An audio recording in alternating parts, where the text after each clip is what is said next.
Hello मेरे लाडलो, मैं आपका अपना रोहित कुमार सोनी। आज अपन जो अभी कल आईएसआई का जो एग्ज़ाम हुआ था उसका जो ऑब्जेक्टिव पेपर है ना, यूजीए जिसको बोलते हैं, उसके वीडियो सॉल्यूशंस पे डिस्कस करते हैं। तो पहला क्वेश्चन क्या है वो देखो बेटा।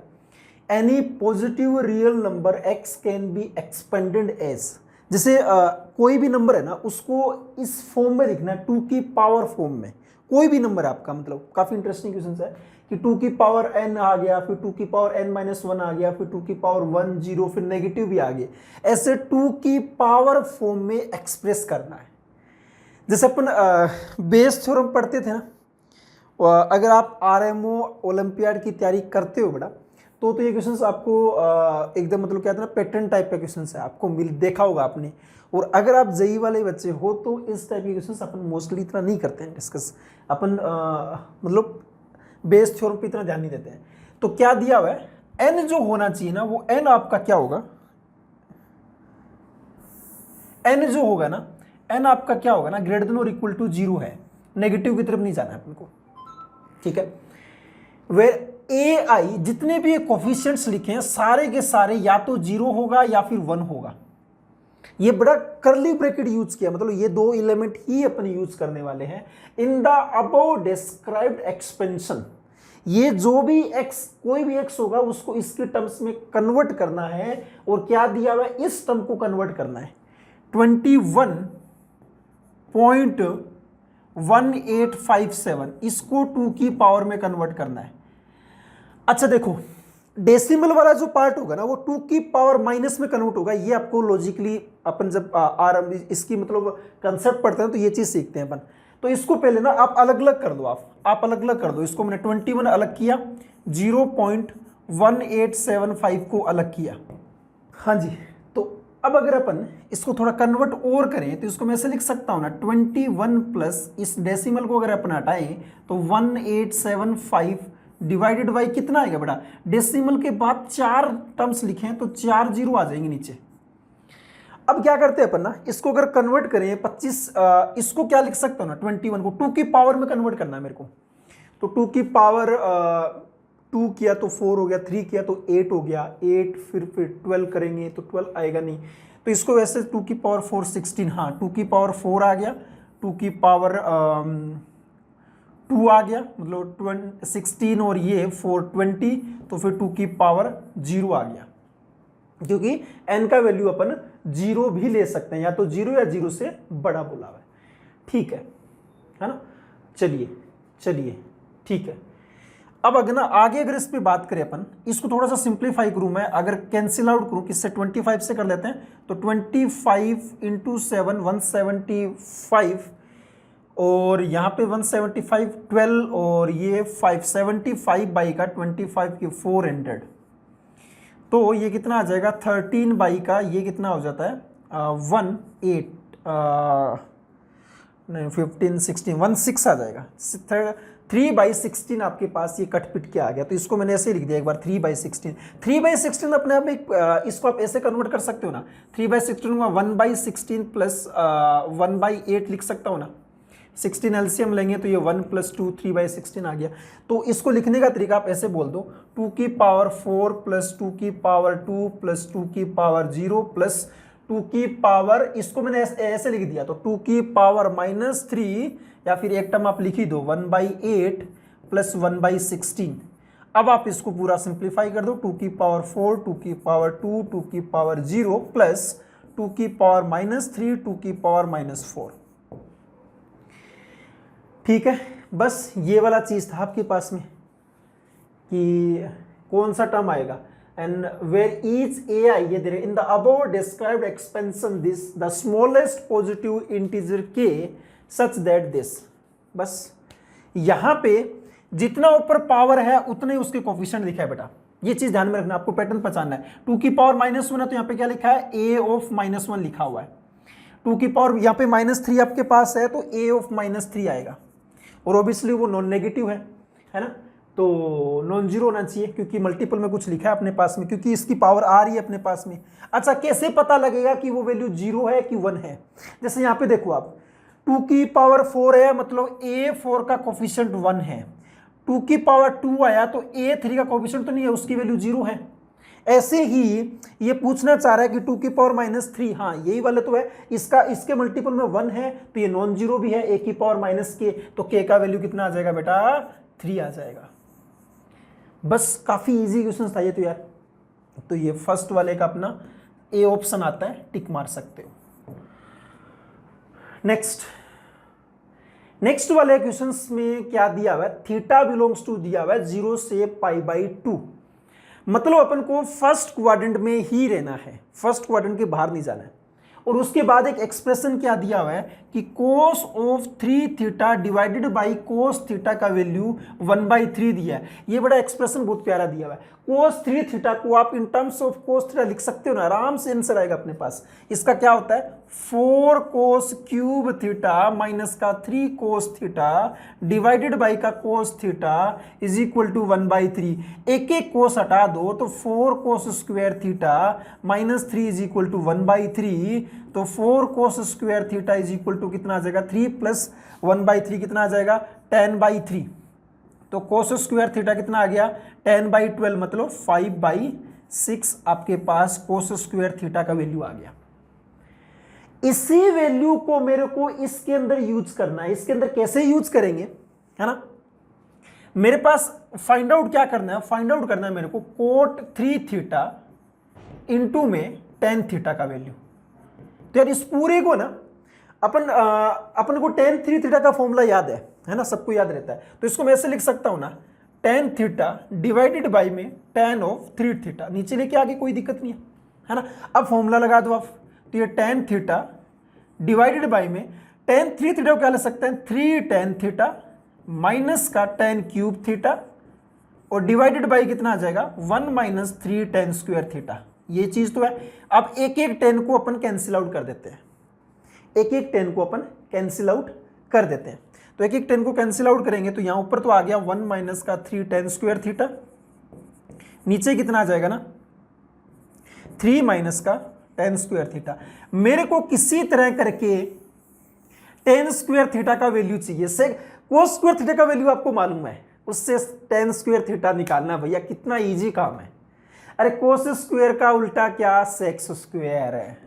sec स्क्वायर थीटा का वैल्यू कितना आ गया, ये वैल्यू आ गया 6/5 और अपन को मालूम है 1 प्लस tan स्क्वायर थीटा क्या होता है sec स्क्वायर थीटा होता है इज इक्वल टू 6/5।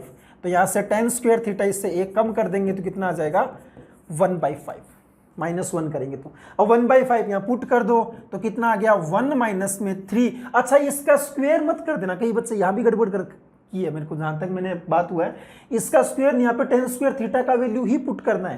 तो ये 3/5 डिवाइडेड बाई 3 माइनस 1/5 तो ये तो कितना आ जाएगा 2 और यहाँ पे कितना बचेगा 15 माइनस 1 14 1/7 आपका फाइनल आंसर है बेटा। 1/7 डी ऑप्शन आपका एकदम सही है।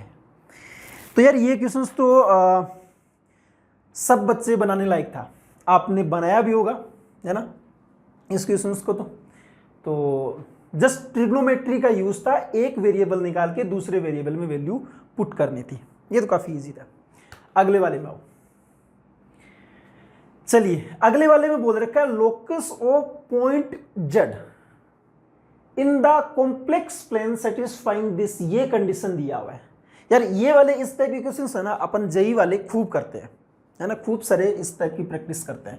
जेड स्क्वायर प्लस में मोड जेड का स्क्वायर इक्वल टू 0 दे रखा है। मेरे को जेड स्क्वायर दिखाई दिया, मेरे को मालूम है कि एक फॉर्मूला अपन याद ये वाला यूज करते हैं कि जेड स्क्वायर इक्वल टू क्या आ जाएगा mod z square equal to z z bar use करते हैं अपन।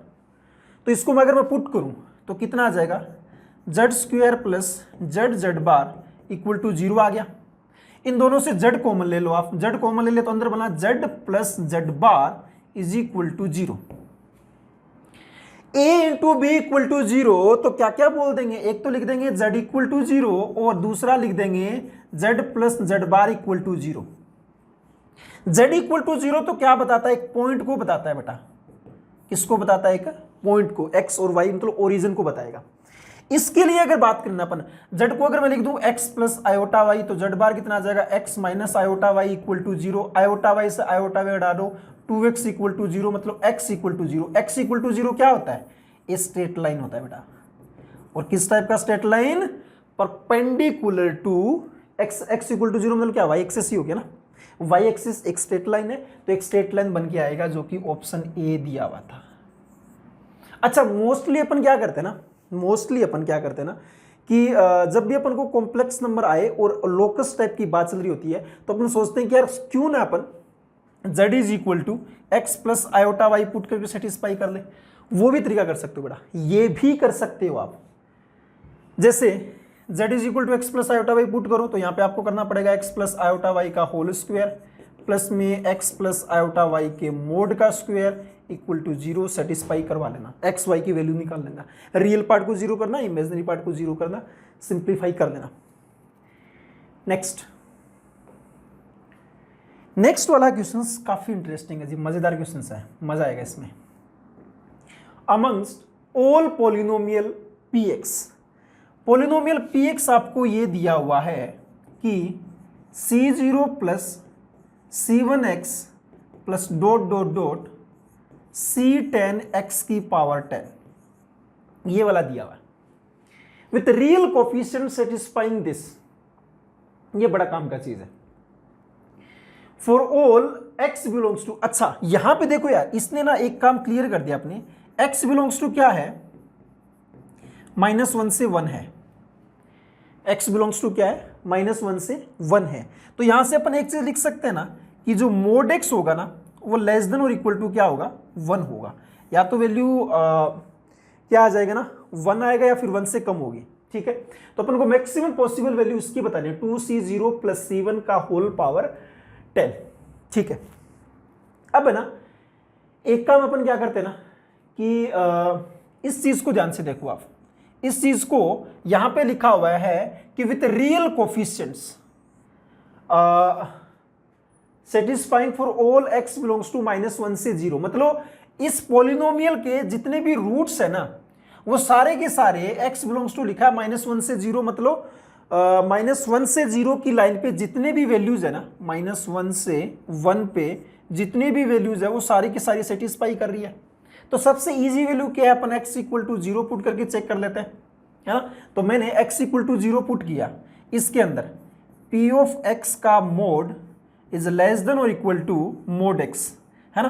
क्योंकि ये जो आपको इक्वेशन दिया हुआ है ना, ये जो इक्वेशन दिया हुआ है, ये आपको px मतलब ये वाला, इसका मोड लेस देन और इक्वल टू मोड x है। ठीक है, तो मैंने x इक्वल टू 0 पुट किया, x इक्वल टू 0 पुट करेंगे तो p ऑफ 0 का मोड इज लेस देन और इक्वल टू, 0 का मोड तो 0 ही होता है बेटा, तो इसका मतलब p ऑफ 0 इक्वल टू क्या आ गया? 0 आ गया अपने पास। p ऑफ 0 इक्वल टू 0 आ गया, तो ये तो बहुत क्लियर सी चीज होगी अपने पास में कि c0 का वैल्यू तो 0 आएगा। क्योंकि अगर मैं x 0 करूं तो यही तो कोफिशिएंट बच रहा है। अगर इसके अंदर आप p of x equal to क्या दिया बेटा? p of x equal to दिया हुआ है c0 c1x dot dot dot dot c10 x की पावर 10। अब मैं बोल दूं कि ये वाला एक इक्वेशन सेटिस्फाई करना है, p ऑफ 0 इक्वल टू 0, तो इक्वल टू क्या आ जाएगा? c0 0 0 dot dot 0। तो c0 का वैल्यू कितना आ गया? 0 आ गया। c0 का वैल्यू पता लग गया अपने, c0 कितना अपने पास में? 0 आ गया। मेरे को c1 का आपको निकालने का, what is maximum possible value? c1 का मैक्सिमम वैल्यू निकालना क्या हो सकता है?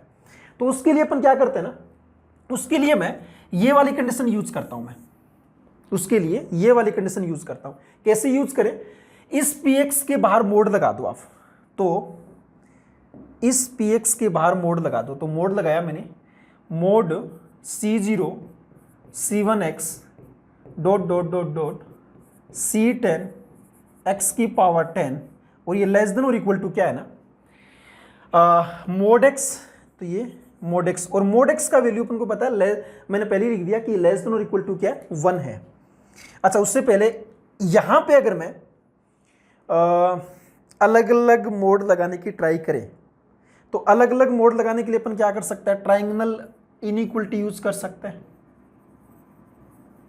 यूज कर दो बेटा, तो उसके बेस पे क्या आ जाएगा, मोड C0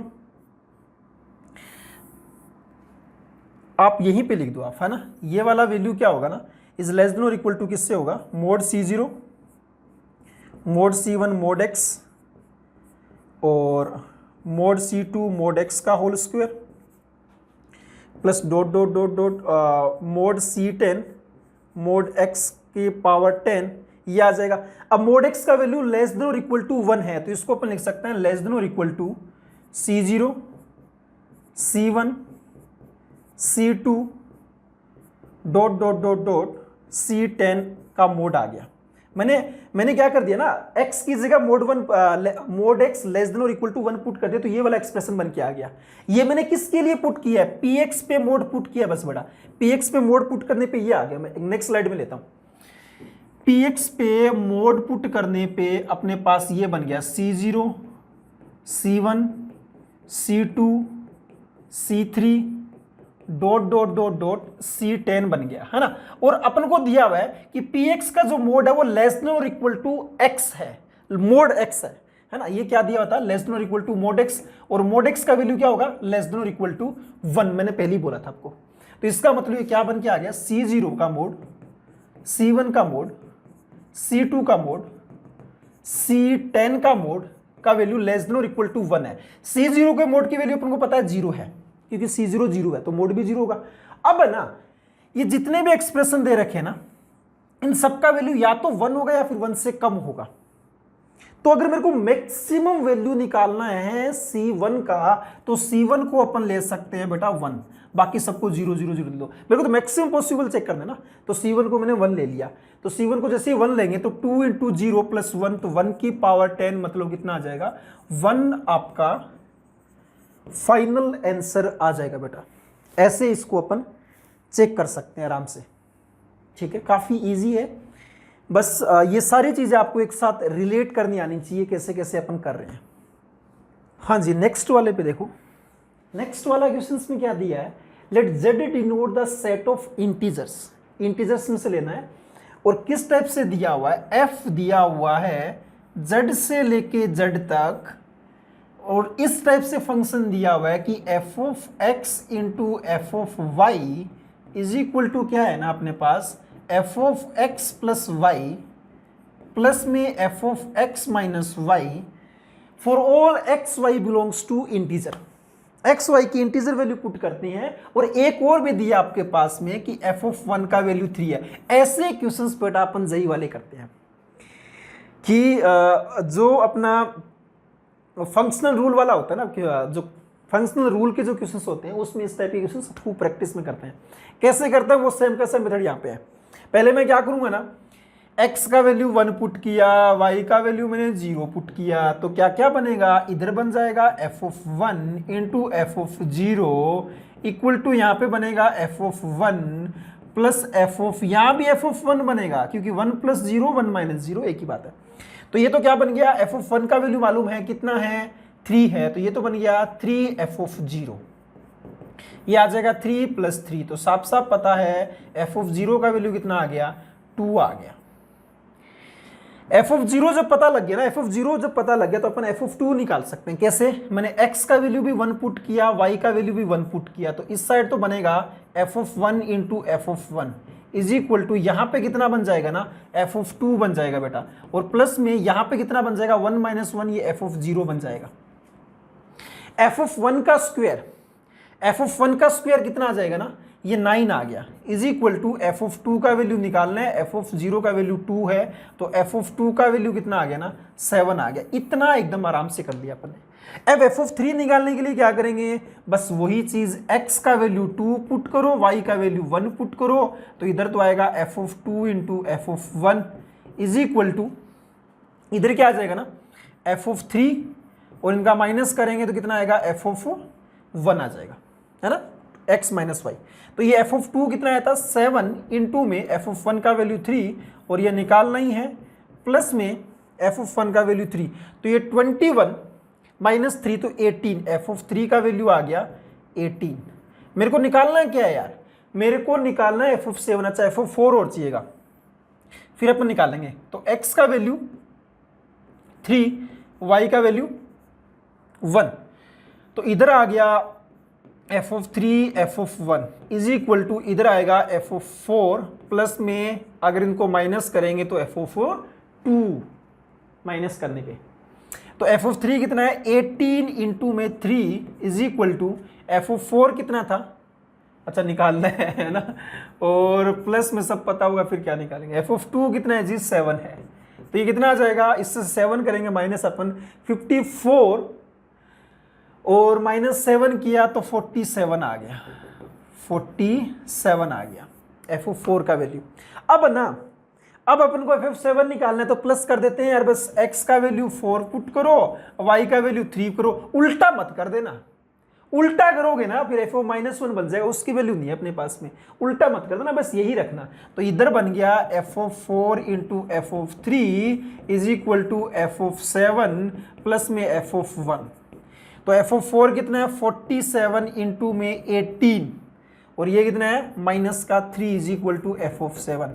तो भैया 47 को 18 से कर लो तो 6 5 32 और 5 37 7 4 6 14 4 3 7 1 8 -3 करेंगे 843 आपके f(7) का वैल्यू आ गया।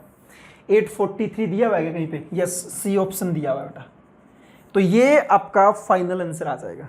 बस कैलकुलेशन तो था यार इस वाले क्वेश्चन में अच्छा खासा, है ना, बाकी आप कर सकते थे आराम से इस वाले क्वेश्चन को, क्योंकि ऐसे क्वेश्चन अपन ने जेईई के अंदर किए भी हुए हैं। चलिए जी आगे चलें। ये क्या दिया हुआ ना, if A and B be 2 3 into 3 matrices such that, ये चीज दिया अपने पास में कि a प्लस बी का whole square is equal to दिया हुआ है a square plus B square. अच्छा बेटा इसमें ना अब मैट्रिक्स का जब अपन होल स्क्वायर करते हैं ना तो ये चीज आपको मैट्रिक्स के होल स्क्वायर टाइम बताते हैं कि ये नहीं लिखते हैं इसको a square plus B square plus twice of A भी नहीं लिखते हैं। ट्वाइस ऑफ ए भी तब लिखते हैं जब ये कोम्यूट मैट्रिक्स बोला होता है। If A and B are commute matrix तो A B is equal to B A होता है। जब तक ये कंडीशन नहीं दे रखा है तो ए बी और बी ए अलग अलग होते हैं, ये चीज ध्यान में रखना आप, है ना। और वैसे मैट्रिक्स पे पढ़ाते टाइम ये सब चीज बोलते हैं अपन, तो इसको अगर सिंप्लीफाई करें तो आएगा A square plus B square plus A B plus B A is equal to A square plus B square. ये cancel out, A B plus B A का वैल्यू 0 मिल गया मेरे को, नल मैट्रिक्स मिल गया मेरे को, ठीक है। फिर मेरे को एक एक ऑप्शन चेक करना है, A and B are 0 matrix, ना ना ना ना ना, अरे A B plus B A 0 होगा तो इसका मतलब ये थोड़ी है कि दोनों मैट्रिक्स 0 0 होगी, ऐसा नहीं है, नॉन जीरो भी हो सकते हैं।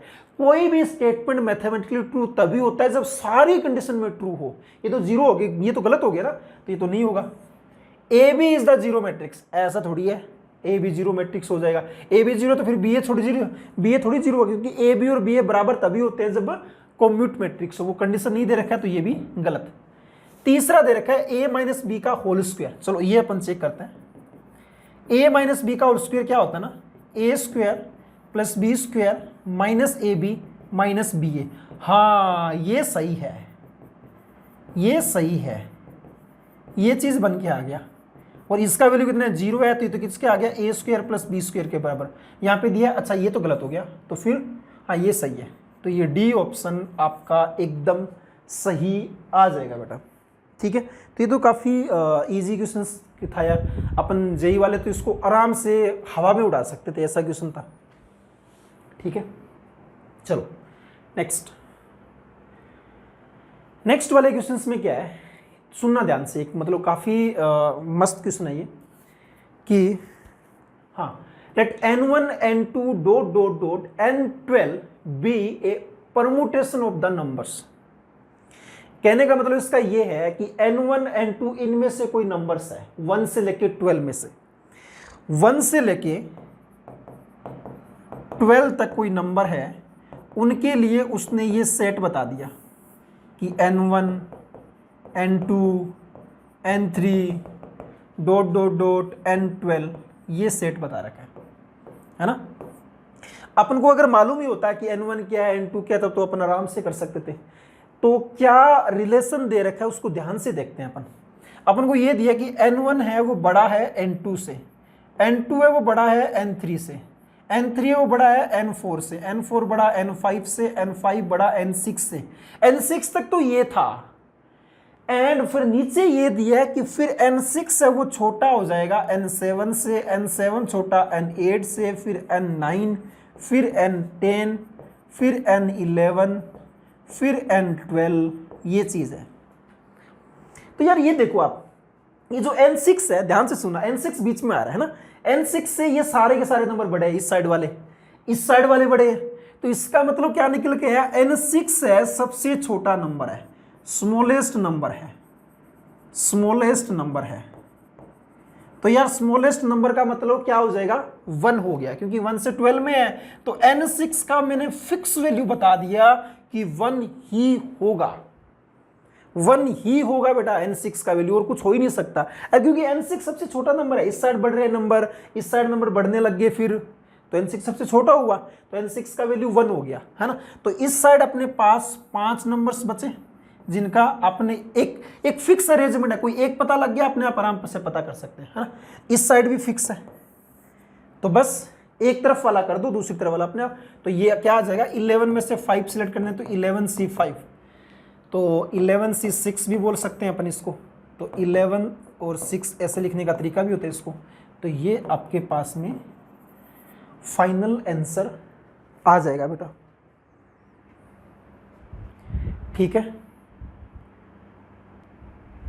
क्योंकि एक नंबर तो देखो फिक्स हो गया, एक नंबर अपने पास हो गया फिक्स, तो बाकी 12 में से एक कम कर दिया, 11 बचे, 11 में से अपन को इनके लिए करवाना है। तो 11C6 या फिर 11C5 जो भी लिखना आप लिख सकते हो और सिंप्लीफाई कर सकते हो। नोट डाउन करो बेटा। हाँ जी, नेक्स्ट वाले क्वेश्चंस पे चलते हैं। नेक्स्ट वाले क्वेश्चंस में क्या दिया हुआ ना, the sides of a regular hexagon ABCDEF, ये जो बीच वाला है, ये जो बीच वाला है बेटा, है ना, ये बीच वाले का जो साइड्स है ABCDEF दिया हुआ है, is extended by doubling them to form a bigger hexagon A dash B dash, मतलब हर एक साइड को डबल डबल डबल डबल करके दिया हुआ है। As in the given figure, आपको ये फिगर बना के दिया भी हुआ था। तो रेशो बताना है एरियाज का, बिगर टू स्मॉलर, ठीक है। मैं एक काम क्या करता हूं ना, मैंने यहां पे एक पॉइंट माना बीच में और इन सबको ज्वाइन कर दिया, इन सबको ज्वाइन कर दिया, ठीक है। और सबका एरिया बोल दिया मैंने, ये ए है, ये ए है, ये ए है, ये ए है, ये ए है, ये ए है, ठीक है।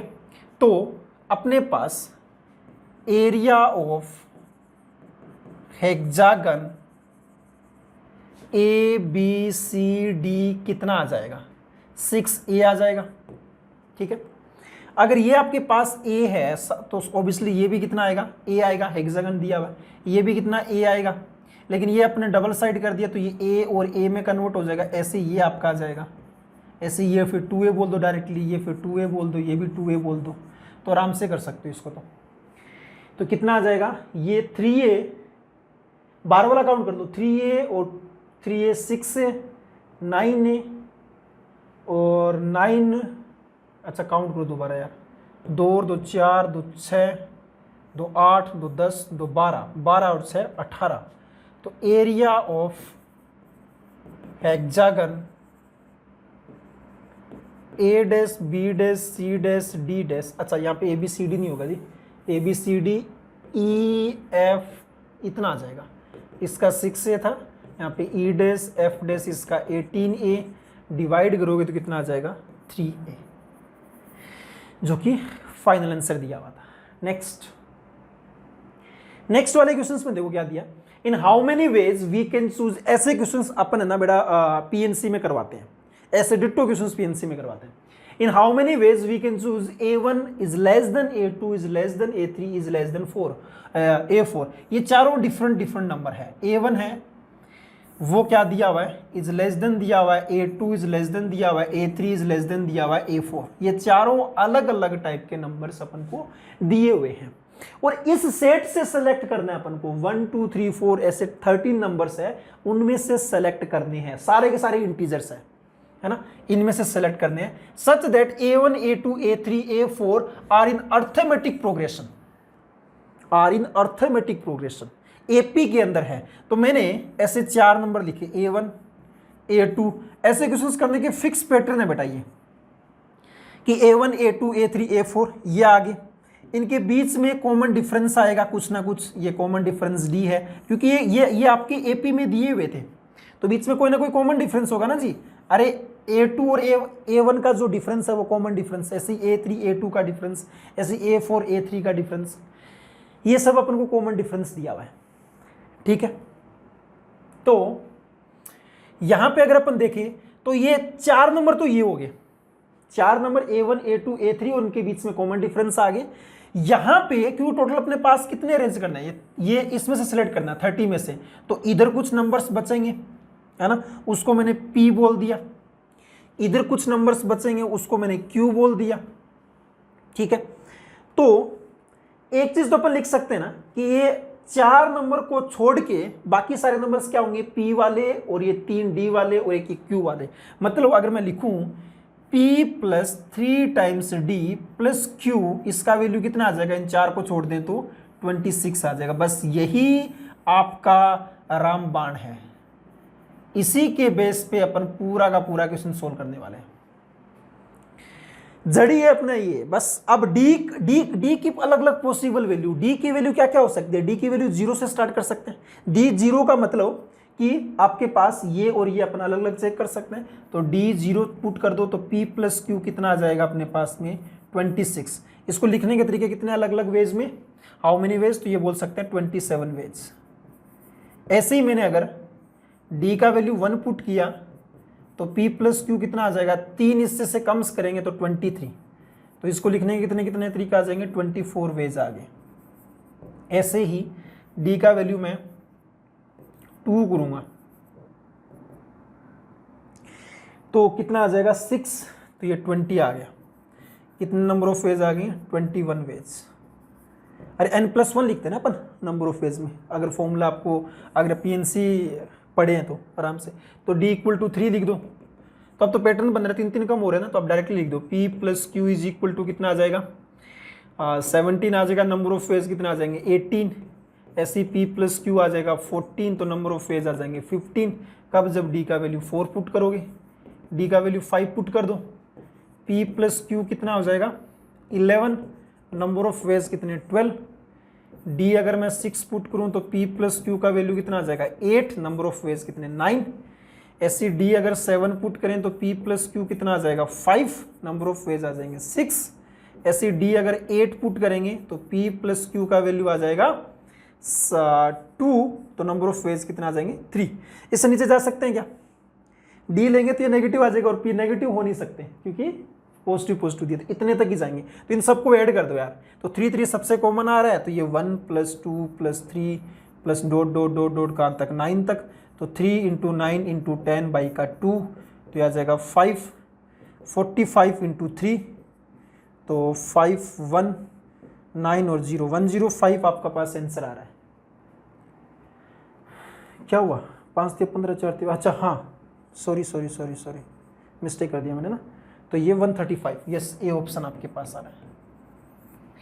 ये फाइनल आंसर आ जाएगा बेटा, ऐसे अपन सेलेक्ट आराम से कर सकते हैं। हाँ जी, नेक्स्ट वाले क्वेश्चंस पे देखो। नेक्स्ट वाले क्वेश्चन में क्या देगा, suppose the number 71 104 159 leave the same remainder are when dividing by a certain number n, और जो है वो n होना चाहिए 1 से बड़ा। अच्छा 71 को अगर मैं n से डिवाइड करूं तो np प्लस रिमाइंडर बोल दिया r बोल दिया है ना, तो अब अपन अगर 104 को लिखे तो nq प्लस में r, और 159 को लिख देंगे तो n से डिवाइड और s प्लस में r।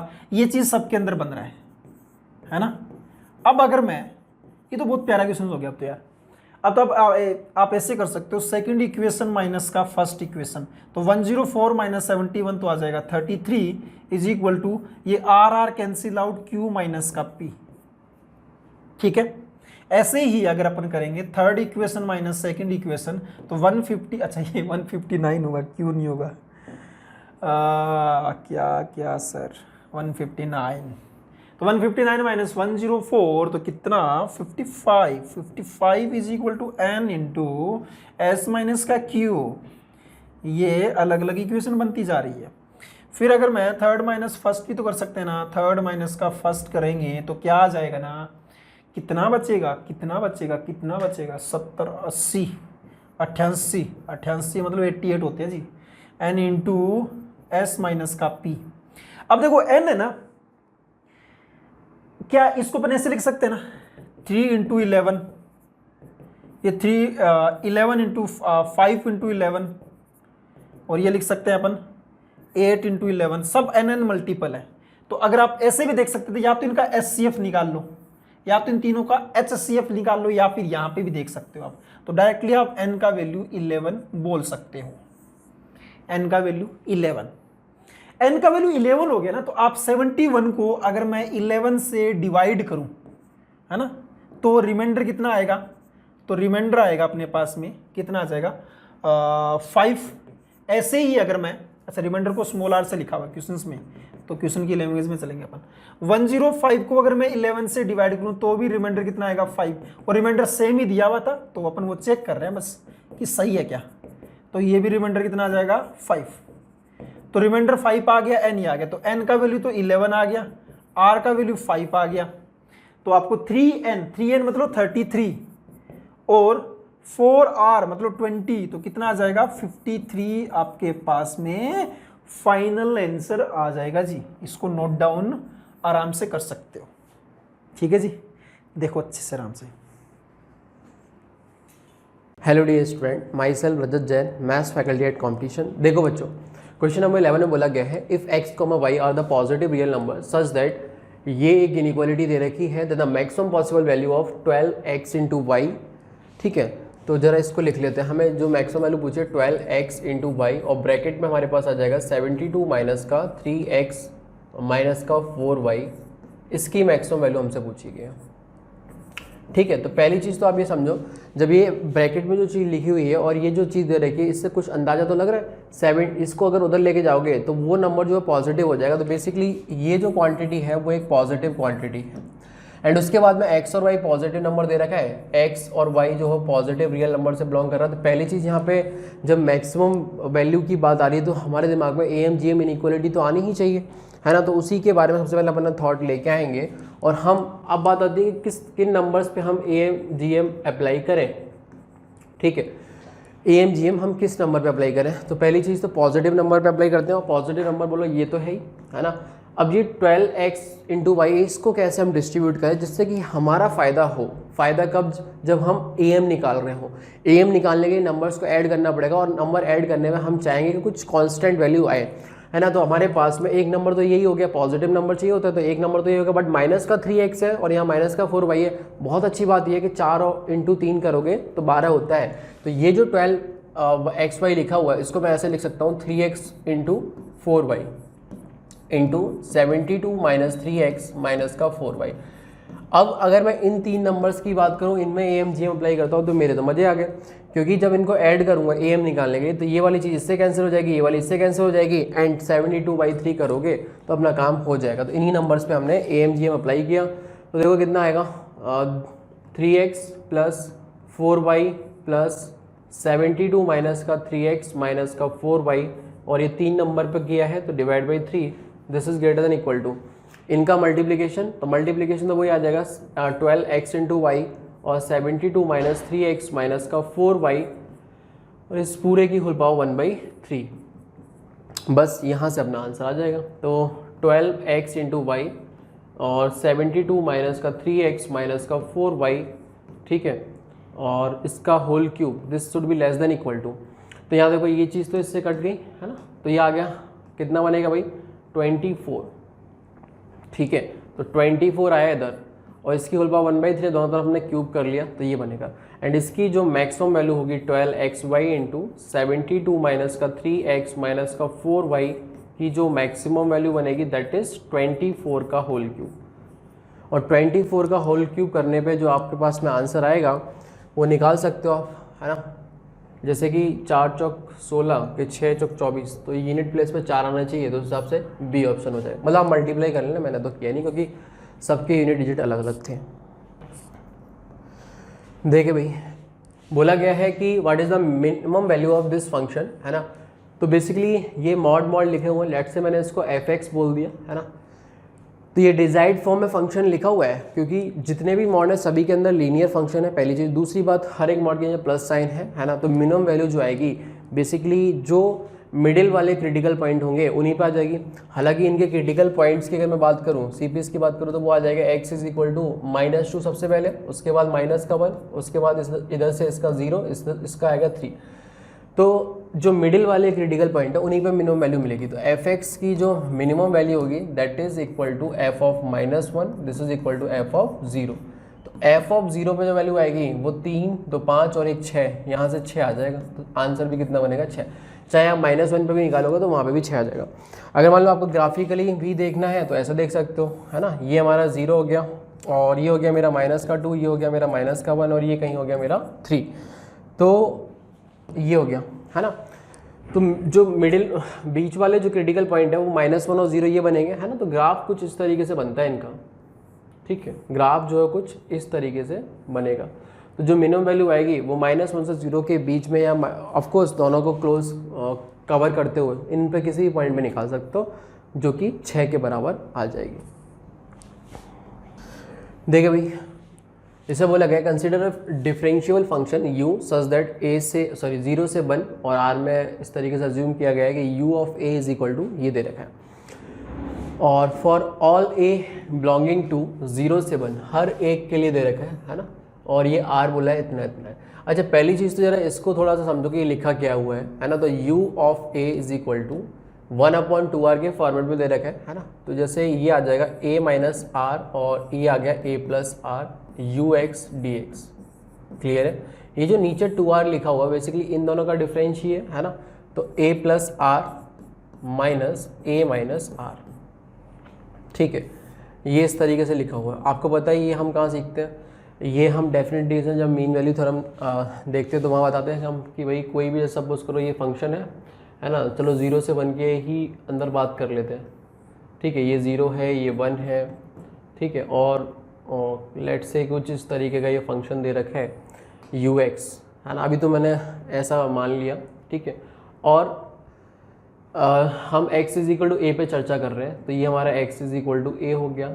अच्छा, अब तुम सोच रहे हो कि इसका क्या मतलब है, ये क्यों दे रखा है ना।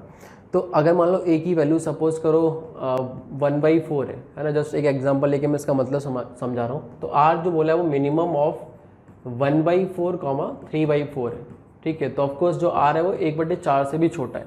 तो हमने क्या किया कि r डिस्टेंस पीछे गए, r डिस्टेंस आगे गए, तो आपको ऑफकोर्स एक पॉइंट मिलेगा जिसके कोऑर्डिनेट होंगे कितने, a प्लस आर कॉमा जो भी आएगा, है ना। ऐसे ही r डिस्टेंस जब पीछे जाएंगे तो एक पॉइंट और होगा a माइनस आर कॉमा, ठीक है। अब ये क्यों बताया गया है, ठीक है। ये इसलिए बताया गया क्योंकि भाई r ऐसा ना हो कि भाई 1/4 को ही क्रॉस करके निकल जाए, है ना। उससे भी कम रखना है, तो वो वाली चीज़ है। तो ऐसा ना हो कि वो डिफरेंस जो है 0 के इधर आ जाए, इसके लिए बता रखा है, तो वो कोई लोड नहीं है। अच्छा, आपने ये पढ़ रखा है ना, कि अगर मैं इसका एरिया निकालूं कहाँ से कहाँ तक, a माइनस आर से a प्लस आर में ux dx का अगर मैं एरिया निकालता हूँ, ठीक है। और डिवाइड, आपको पता है ना कोई ऐसा पॉइंट आएगा, हम ये बोलते हैं जिसके लिए x इज इक्वल टू ए पे ये वैल्यू कितनी है, u ऑफ a। तो एक रेक्टेंगल मैंने इस तरीके से बना लिया, ठीक है ना। एक रेक्टेंगल मैंने बना लिया कि भाई एक रेक्टेंगल इस तरीके से बना लिया, ठीक है। सही है भाई, कोई रेक्टेंगल मैंने इस तरीके से बना लिया, और जो इसकी ये हो जाएगी वो हो जाएगी कितनी, ऑफकोर्स 2r होगी, है ना। 2r कैसे समझ गए ना, ये a प्लस आर, ये a माइनस आर, दोनों में घटाया, एंड ये जो है हमारा वो u ऑफ a बनेगा, है ना। तो हम बोलेंगे कि u ऑफ a इंटू जो इस रेक्टेंगल का एरिया आएगा वो u a इंटू 2r बनेगा। दैट इज़ इक्वल टू कोई ना कोई ऐसा तो 0 से 1 के बीच में ए आ ही जाएगा, जिसके लिए ये वाला जो एरिया है, एरिया अंडर द कर्व, ठीक है, ये वाला जो एरिया है बेसिकली, ठीक है, उसको कॉम्पनसेट करके मतलब बराबर कर देगा। क्यों, कैसे भाई, यहाँ पे देखो कुछ एक्स्ट्रा एरिया आ रहा है, यहाँ से कुछ छूटा है, तो वो इस तरह का कोई कुछ सेटअप बैठ जाएगा। लेकिन प्रॉब्लम क्या है, प्रॉब्लम ये है, इन्होंने ये बोल दिया कि बात कोई ना कोई तो चल जा रही है, यानी बोला हर एक ए के लिए ऐसा हो रहा है, हर एक ए के लिए ऐसा हो रहा है। तो यहाँ से हम फिर एक कंक्लूजन पे पहुँचते हैं कि ये तो तभी संभव है। आप सोचो ना यार कि भाई अगर इस तरह का कर्व टाइप का ग्राफ है ना, तो अगर लीनियर फंक्शन नहीं है तो फिर संभव ही नहीं होगा ऐसा, ठीक है। लीनियर फंक्शन अगर नहीं है 0 से 1 के बीच में तो फिर प्रॉब्लम क्रिएट करेगा। अब 0 से 1 के बीच में लीनियर मान लो कुछ मैंने ऐसा बोल दिया कि सपोज कुछ इस तरीके से है, तो जस्ट एक एग्जांपल दिया है ना, ऐसा ही बनेगा ऐसे ही नहीं बनेगा मुझे नहीं पता। लेकिन अगर मान लो जैसे x इज इक्वल टू, इस पे मैंने देखा 1/4 पे, ठीक है, फिर वही मैंने r माइनस किया प्लस किया तो कुछ इस तरीके का आएगा, है ना। तो जब अगर फंक्शन लीनियर होगा तो प्रॉब्लम आएगी, इसलिए नहीं क्योंकि जितना भी ट्रायंगल का एरिया यहाँ माइनस हो जाएगा उतना यहाँ पे प्लस हो जाएगा, क्योंकि ये दोनों तो सिमिलर ट्रायंगल होंगे। तो हर एक ए के लिए पॉसिबल होगा तब जब फंक्शन लीनियर होगा। समझ में आ गई बात, जब फंक्शन लीनियर होगा तब कोई दिक्कत नहीं है। लेकिन अगर फंक्शन लीनियर नहीं है ना, और फिर हम बोले कि हमेशा 0 से 1 के हर एक वैल्यू के लिए ऐसा हो जाए, तो वो ऐसा पॉसिबल नहीं है। अगर मैं काउंटर एग्जांपल बहुत सारे दे सकता हूँ, है ना, जस्ट इसी के लिए मैं अगर बोलना चाहूँ तो इसी के लिए बोल सकता हूँ, बट चलो एक बार फिर से और बना के दिखा देता हूँ जिससे कोई कन्फ्यूजन किसी तरह का ना रहे। लेट्स से कि ये पॉइंट ऑफ इन्फ्लेक्शन है ना, इस पॉइंट के अबाउट सिमेट्रिक है, तो उस पॉइंट के अबाउट तो चल जाएगा, उस पॉइंट के अबाउट तो चल जाएगा कि हाँ ये जो एरिया इधर से माइनस ऐड हो रहा है वो इधर माइनस हो जाएगा, चल जाएगा। बट अगर इस पॉइंट के अबाउट ना देख के हम अगर कुछ इस पॉइंट के अबाउट करें और फिर ऐसे चलाएं, फिर एक रेक्टेंगल बनाएं, तो ये जो एरिया आ रहा है वो ज़रूरी थोड़ी कि यहाँ से जो माइनस हुआ वाला एरिया उसके बराबर हो जाएगा। मेरी बात आप समझ गए होंगे। इसलिए हम यहाँ से एकदम कंक्लूड करके बोल देते हैं कि जो ux होगा वो फंक्शन लीनियर ही होगा, ठीक है ना। तो यहाँ से ये पता चलेगा कि फंक्शन कैसा होगा, लीनियर होगा। अब हाँ, अब जैसे लीनियर है तो फिर ux की okay which of the first, ठीक है, यू अटेन इस मैक्सिमम मिनिमम वैल्यू।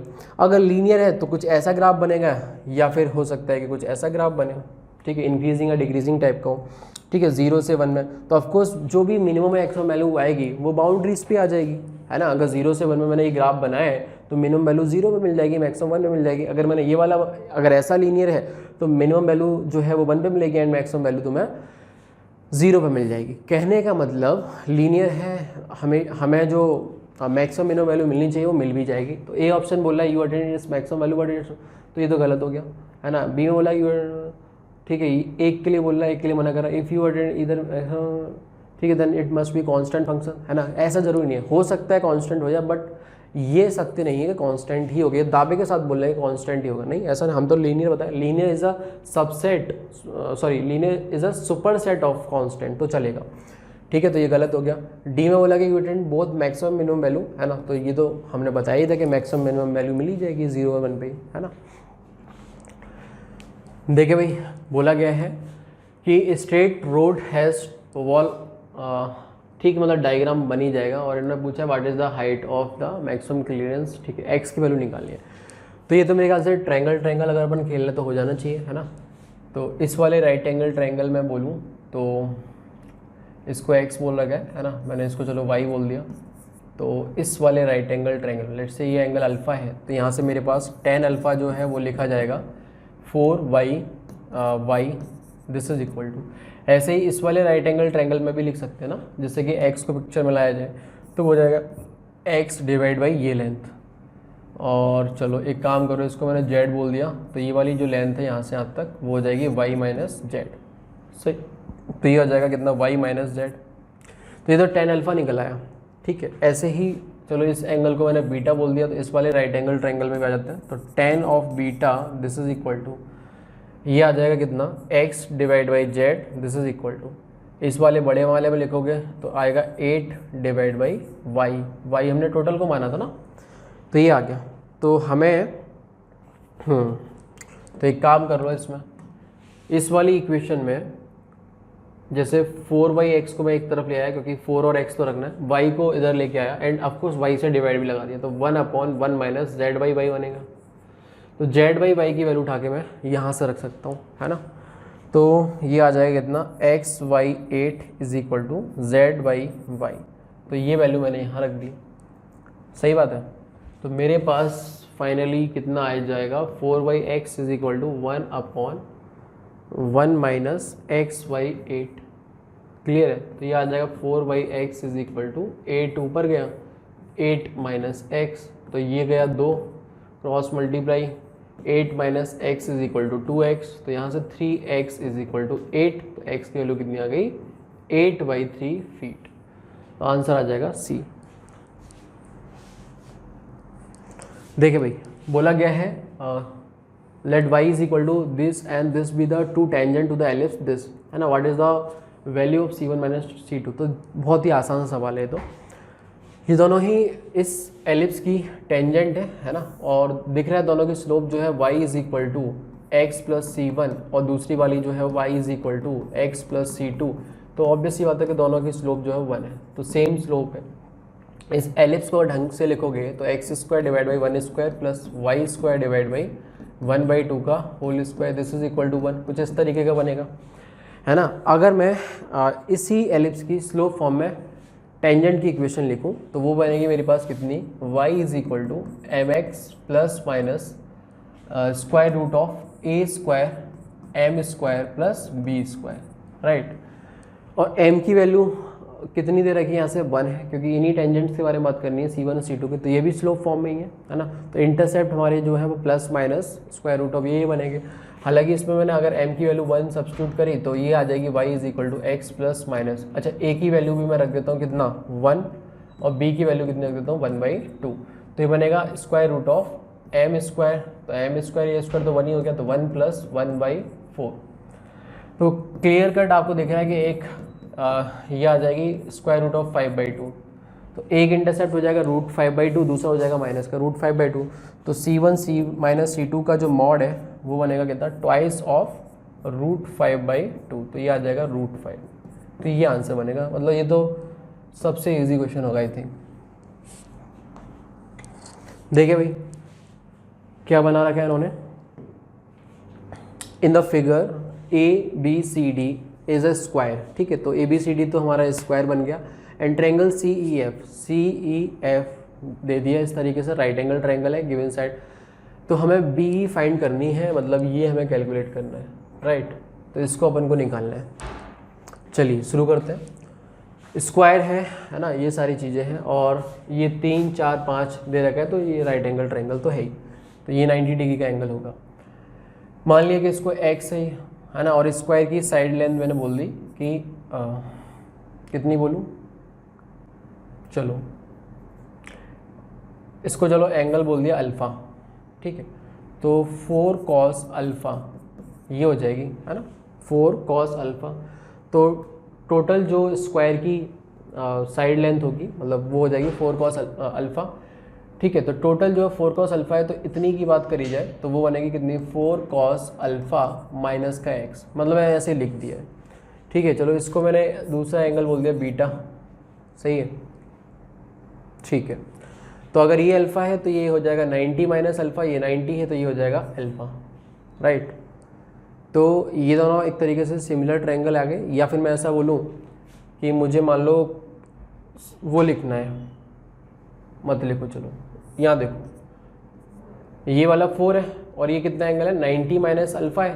तो इसका जब मैं कॉस वाला कंपोनेंट लूँगा तो ये वाला एंगल कितना बन जाएगा मेरे पास में, 4 cos 90 माइनस अल्फ़ा, मतलब 4 sin अल्फ़ा। क्लियर है। ऐसे ही इसकी मैं बात करूँ तो ये देखो कितना बनने वाला है, सही है, ठीक है। तो ये अल्फ़ा और ये इस तरीके से बन गया 90 माइनस अल्फ़ा, और ये 90 है तो ये हो गया अल्फ़ा। तो ये हो जाएगा कितना, 3 cos अल्फ़ा, ठीक है। तो 3 cos alpha plus 4 sin alpha, ये निकल के आया, ठीक है।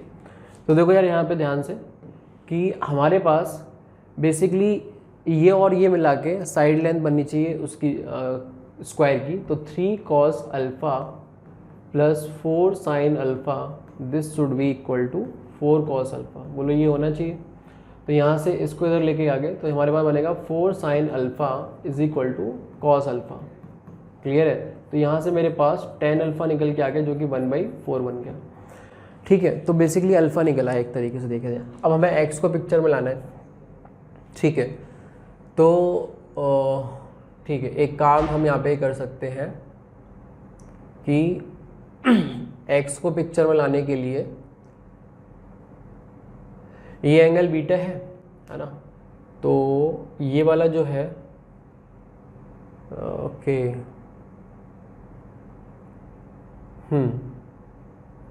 चलो यहाँ से पिक्चर में ले आते हैं। ये अल्फ़ा एंगल हमारे पास पता चल ही चुका है ना, और हम इसको लाने के लिए हमने काम किया कुछ भी लगा लो, मतलब ये लाना है आपको, है ना। तो चलो ऐसा लिख लेते हैं, tan अल्फ़ा से भी काम चल जाएगा आई थिंक ना। तो tan alpha is equal to ये वाला लेंथ कितना बनेगा 4 cos alpha minus X divide by ये वाली लेंथ जो कि कितनी है 3 cos अल्फ़ा। क्लियर है?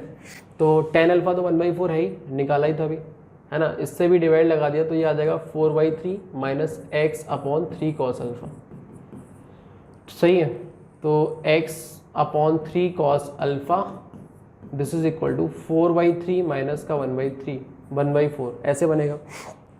अब तो कुछ नहीं, x निकला है सीधे सीधे, 3 इंटू कॉस अल्फ़ा निकालना है तो अगेन वही राइट एंगल ट्रायंगल, ये अल्फ़ा हो गया, ये 1 ये 4, ये कितना हो जाएगा स्क्वायर रूट ऑफ 17। ठीक है ना। तो 3 इंटू कॉस लिखना है तो 4y स्क्वायर रूट ऑफ 17 हो जाएगा, और यहाँ पे देखो कितना बनेगा, एलसीएम ले लोगे तो 12 और 16 ये हो गया, माइनस ये हो जाएगा ऐसा, तो ये हो गया 12। अच्छा ये 12 तो इससे कट ही गया, तो ये आ जाएगा 13 divide by square root of 17।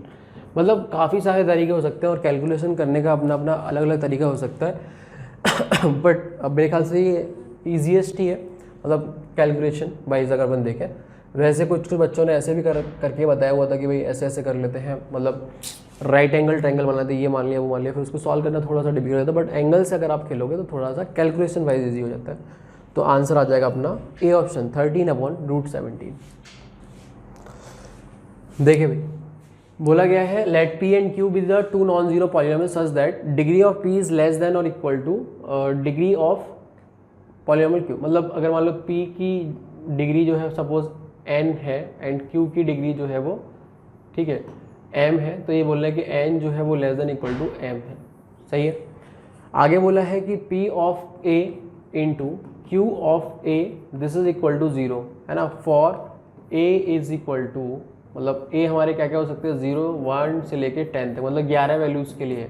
Basically इस इक्वेशन के 11 रूट्स हैं, है ना। अब इन्होंने पूछा है कि इनमें से कौन सा हमेशा सही होगा। ठीक है, पहली चीज़ तो ये हो गया, है ना। दूसरी बात जैसे कि मतलब ये भी पॉलिनोमियल होगा आपको और इसके 11 रूट इस तरीके से आ रहे हैं। ठीक है, तो हमें एक एक करके ऑप्शन देखना पड़ेगा।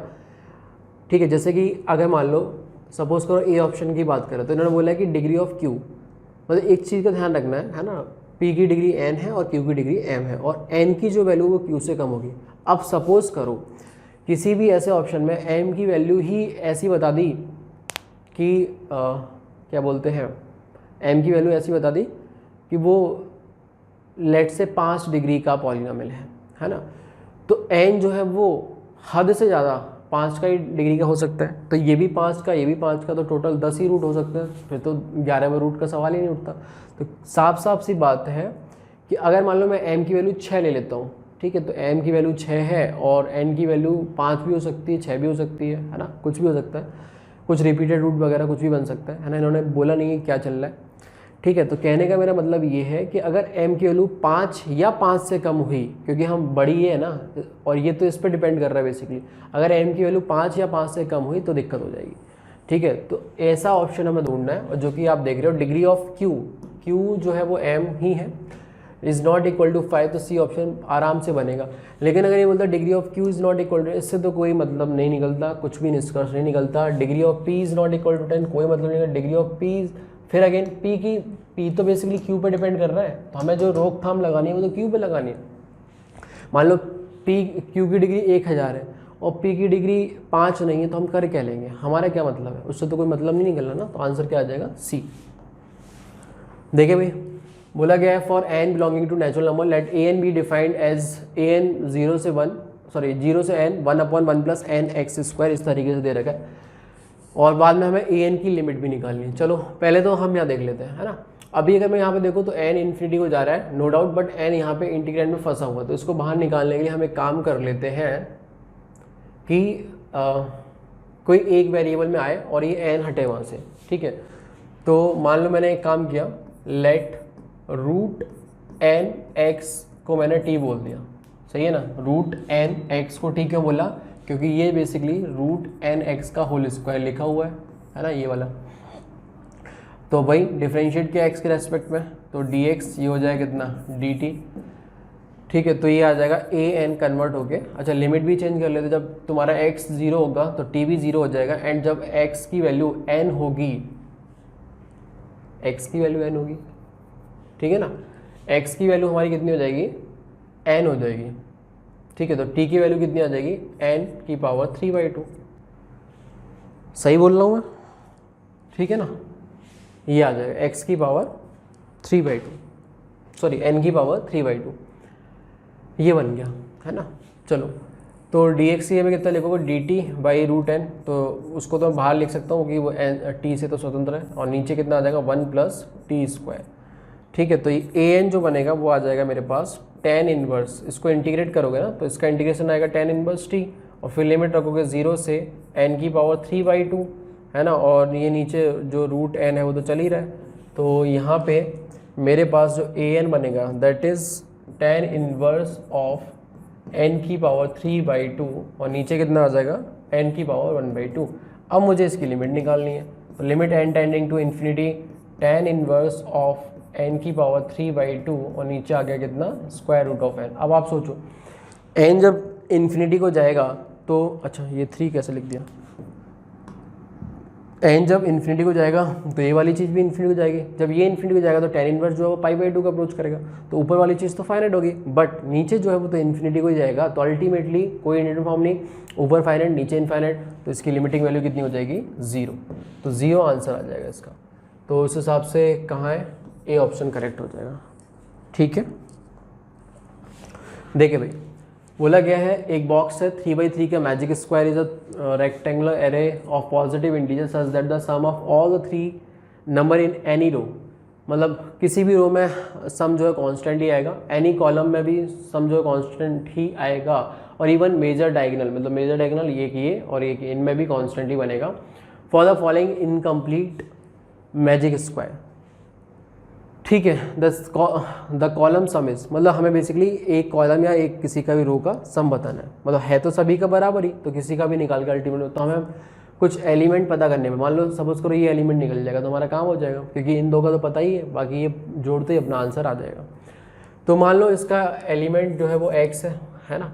अच्छा, अब एक चीज़ फिक्स कर लेते हैं कि जो सम है ना वो इतना ही रहेगा, तो हमने फिक्स कर दिया, ठीक है। फिक्स सम कितना हो जाएगा, that is this plus this करोगे 6 दूनी 12 13, और ये हो गया 5 63 प्लस एक्स, ठीक है ना, 63 प्लस एक्स ये आ गया। अच्छा, ऐसे ही अगर मैं इसकी बात करूं तो इसमें भी 63 प्लस एक्स होना चाहिए, है ना। तो ये मिलके कितना हो गया 8 58, तो ये हो ही गया, क्लियर है। तो ये वाला चीज़ हो जाएगा कितना, एक्स प्लस 5, ठीक है ना, क्योंकि 5 ऐड करने पे तो ये बन जाएगा 63, और x भी चाहिए, 63 प्लस एक्स इस तरीके से बनेगा, तो इसमें आ गया x प्लस 5। अच्छा, उसके बाद चलो हम अब और क्या सोचें, तो और क्या सोचें, मतलब इसमें इस वाले रो में और पहले रो में तो ये था कि भाई 2 एलिमेंट थे, 2 एक फिल करना था, तो हमने एक मानते हुए 2 को फिल कर दिया उसी के फॉर्मेट में। बट अगर मैं इसकी बात करूँ मान लो इस वाले रो के लिए, तो अभी तो इसमें 2 एलिमेंट बाकी हैं, तो एक और एलिमेंट नया मानना पड़ेगा। मान लो y को इंट्रोड्यूस किया, तो y अगर ये है ना, तो फिर से वही वाली बात कि इस वाली रो का जो सम होएगा वो 63 प्लस एक्स होना चाहिए, तो उस हिसाब से इसको कितना होना पड़ेगा। तो पहली चीज़ तो 63 प्लस एक्स आना चाहिए जोड़ने पे, तो बोला y तो है नहीं, तो y तो कटेगा, तो माइनस वाई होगा प्लस। अच्छा, उसके बाद में 5 ये है और 63 कैसे बनेगा, तो ऑफकोर्स 58 को यहाँ पे लेना पड़ेगा। तो इस वाले में 58 माइनस 63, 58 माइनस वाई आएगा। अब जोड़ लो, ये से कट जाएगा, x तो आ ही गया, एंड 58 प्लस 5 करोगे तो 63 बन गया। तो एक तरीके से इसका काम हो गया, है ना। चलिए अब हम क्या करें, अब हम एक काम कर लेते हैं, इस वाले कॉलम का देख लें। मतलब पहले हमने ऐसे किया, फिर ऐसे किया, फिर ऐसे, फिर हम इस वाले कॉलम का एक बार देख लेते हैं। तो इस वाले कॉलम का अगर अपन देखेंगे तो अगेन वही कहानी कि सम तो जैसे 63 प्लस एक्स आना चाहिए, ठीक है। तो 63 प्लस एक्स आने के लिए ऑफकोर्स यहाँ पे हमें एक y लेना पड़ेगा जिससे कि ये कटे, और एक हमें यहाँ पे 5 भी लेना पड़ेगा। अब आप देख सकते हो कि जब ऐड करोगे तो y कट जाएगा और ये 63 हो जाएगा और ये x हो जाएगा। क्लियर है ना। चलिए अब एक बात और समझ लेते हैं। अभी तक हमने डायगोनल में नहीं खेला है ना, डायगोनल में भी खेल लेते हैं। डायगोनल में खेलने के लिए अगर अपन बोले तो इसका जो सम है ना, वो कितना आ रहा है, सम करो जरा, 2y प्लस, किसकी बात कर रहा हूँ मैं, इसके डायगोनल की बात कर रहा हूँ, ठीक है ना, इन डायगोनल। वो आ जाएगा हमारे पास कितना, 2y प्लस 5 और 7 12 32, ठीक है। और ये जो सम है वो भी इसके बराबर तो होना ही चाहिए ना, 63 प्लस एक्स, यही हमने फिक्स कर रखा है।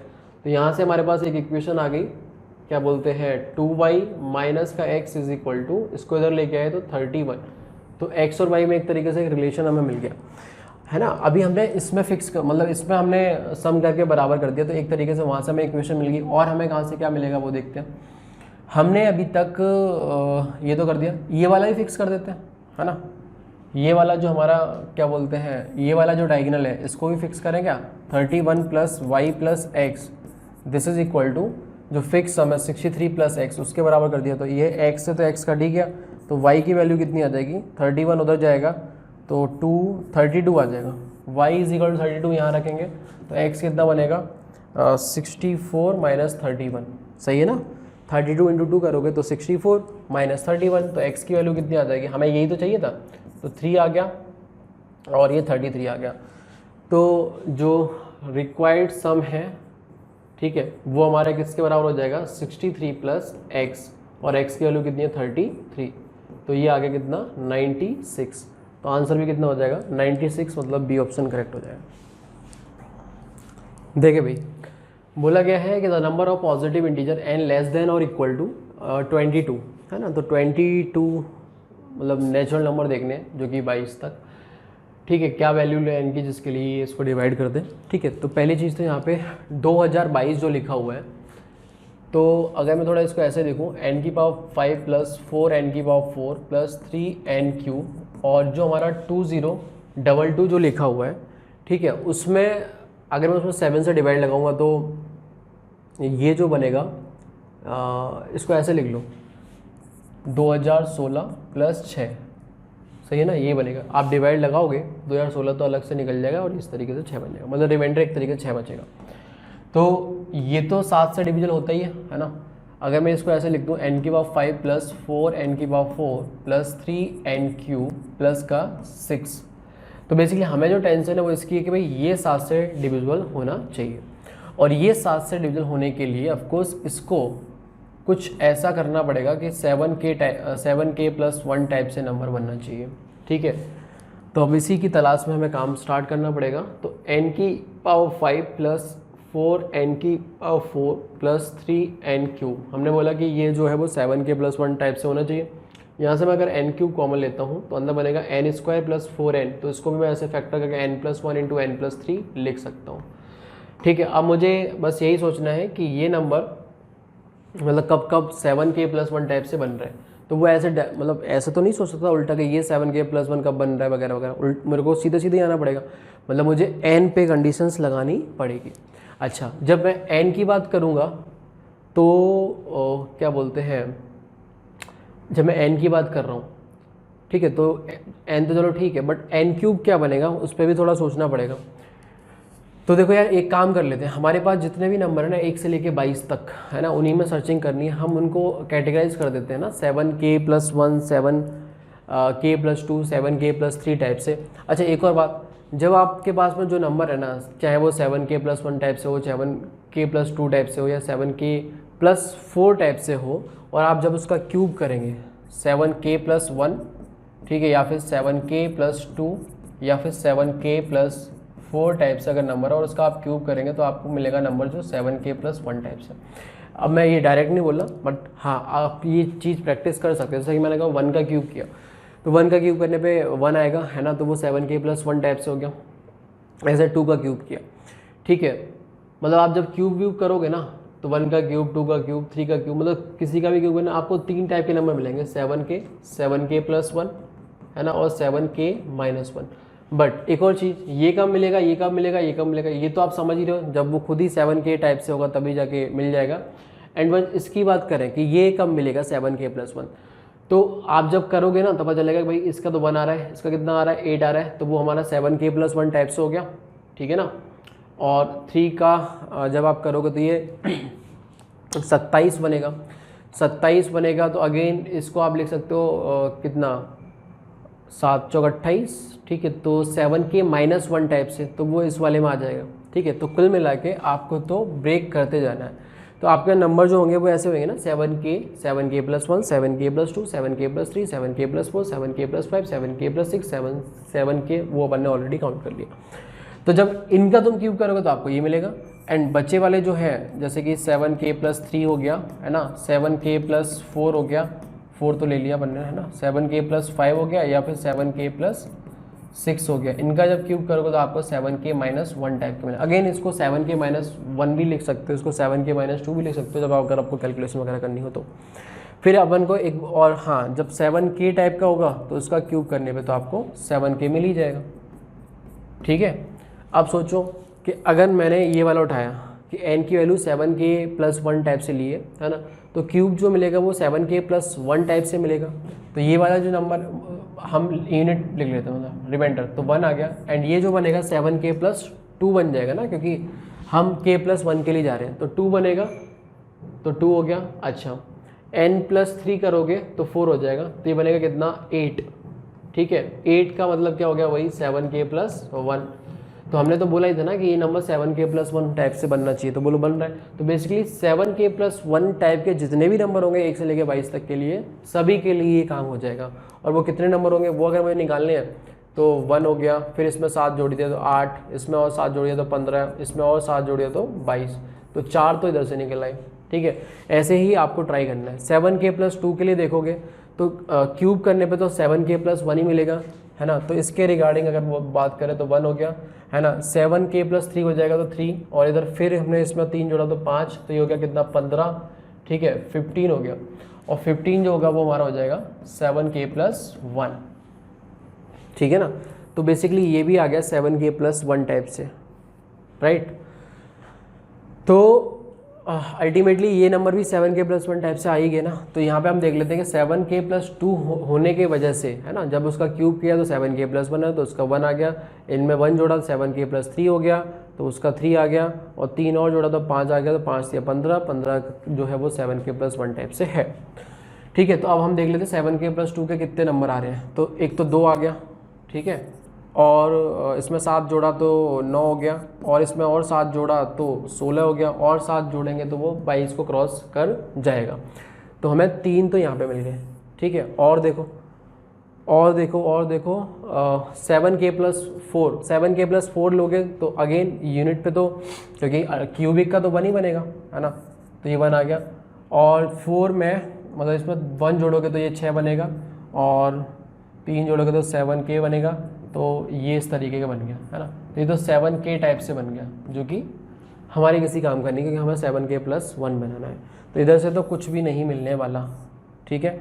7k+3 ट्राई करोगे तो 7k-1 बनेगा, है ना, तो -1 इंटू, ठीक है, इसके लिए बोल रहे हैं अपन, है ना, ठीक है, -1 आ गया। एंड जब 1 जोड़ेंगे इसमें तो 4 हो जाएगा, तो ये हो गया 4, और जब हम क्या बोलते हैं 3 जोड़ देंगे तो ये हो जाएगा 6, तो 24 हो गया, तो माइनस का 24, तो माइनस का जो 24 है ना, वो हमारा 7k+1 टाइप से तो कहीं पे भी नहीं बन रहा है, ठीक है। मतलब अगर आप इस -1 को चाहें तो ये भी लिख सकते थे, क्या बोलते हैं 6, ठीक है। अगर मान लो इस तरीके से माइनस में नहीं समझ में आ रहा तो आप इसको 6 भी लिख लेते, तो 6 इंटू ये फिर हमारा 3 ऐड करने पे तो 4 बनता, और फिर 3 और ऐड करने पे फिर से 6 बन जाता है। सही है, तो ये हो जाता है कितना 36 इंटू 4, ठीक है। 24 इंटू 6 करोगे कितना होता है 6 24 2 6 दूनी 12 144, ठीक है। और 7 से अगर मैं इसमें डिवाइड लगाता हूँ तो 7 दूनी 14, तो ये कुछ इस तरीके से बन जाएगा, ठीक है ना। तो 7k+4 टाइप का बनना जो कि हमारे किसी काम का नहीं, तो इससे भी कुछ नहीं मिलेगा। और 7k+5 ट्राई करोगे, है ना, तो अगेन ये -1 टाइप से आ जाएगा। और जो 5 रखोगे तो 5 में 1 जोड़ोगे 6 बन जाएगा, और 5 और 3 8, तो 6 इंटू 8 इंटू -1 तो 48 बनेगा, ठीक है। जो कि क्या बोलते हैं इसको, मैं चलो 6 लिख देता हूँ फिलहाल के लिए। तो 36 हो गया इंटू 8 हो गया, तो 8 6 48 का 4 8 थे 24 और 4 288। अगेन 4 से 7 से डिवाइड लगा 7 चौक 28 और 7 एकम 7 प्लस ये आ जाएगा हमारे पास, ठीक है, +1। क्लियर है, मतलब ये बन जाएगा ना 7 एकम 7 7 28, ठीक है। तो ठीक है, तो ये 7k+1 टाइप का बन रहा है, तो ये चलेगा, है ना। अब इसके नंबर कितने आएंगे वो भी देख लेते हैं। एक तो 5 ही बनेगा, ठीक है। उसके बाद में एक और 7 जोड़ने पे 12 बन जाएगा, और 7 जोड़ने पे 19 बन जाएगा, और 7 जोड़ने पे 7 ही छोड़ जाएगा। ये देखोगे ट्राई करोगे, देखो इसमें तो ज़्यादा सोचना ही नहीं है। जब भी 1 जोड़ोगे तो ये 7k टाइप का बन जाएगा, और बाकी इंटीजर बनेगा तो 7k टाइप का बन जाएगा। तो हमें तो उससे कोई मतलब है ही नहीं, तो यहाँ से भी कुछ नहीं मिलेगा। और 7k पे तो 7k ही मिलेगा, तो वो भी हमें कुछ नहीं देने वाला। तो 3 यहाँ पे आ गए, है ना। तो अल्टीमेटली 3 तो मेरे यहाँ मिल गए, 3 यहाँ मिल गए, 4 यहाँ मिल गए, तो 10 नंबर ऐसे बनेंगे। तो डी आंसर आ जाएगा। Hello students, let us look at the solution of question number 21. इसमें बोला गया in a class of 45 students, 3 students can write well using either hand. तो बेसिकली ये सिंपल सा वेन डायग्राम का क्वेश्चन है और थोड़ा बहुत बेसिक अलजेब्रा। तो हमने मान लिया कि 3 students can write using either hand, left hand या राइट हैंड। तो इसमें कितने स्टूडेंट्स हैं 3 students. The number of students who can write well only with right hand is 24 more than number of those who right well with only left hand. तो let's say जो left hand वाले हैं उनका number x है, तो जो right hand वाले हैं उनका नंबर कितना हो जाएगा x + 24। Now how many students are there in total? There are 45 students. So L union R जो है वो आपका 45 है, L इंटरसेक्शन R है आपका 3 है। और फॉर्मूला क्या होता है इनके बीच का? L union R is equals to L + R - L intersection R। ये हमें वेन डायग्राम से पता है। That is 45 is equals to what is L? X plus what is R? X + 24 - 3। इस सिंपल सी लीनियर इक्वेशन को आप सॉल्व करोगे तो आपके पास आ गया x = 12, जो कि कौन लोग हैं? जो कि है लेफ्ट हैंड से लिखने वाले लोग।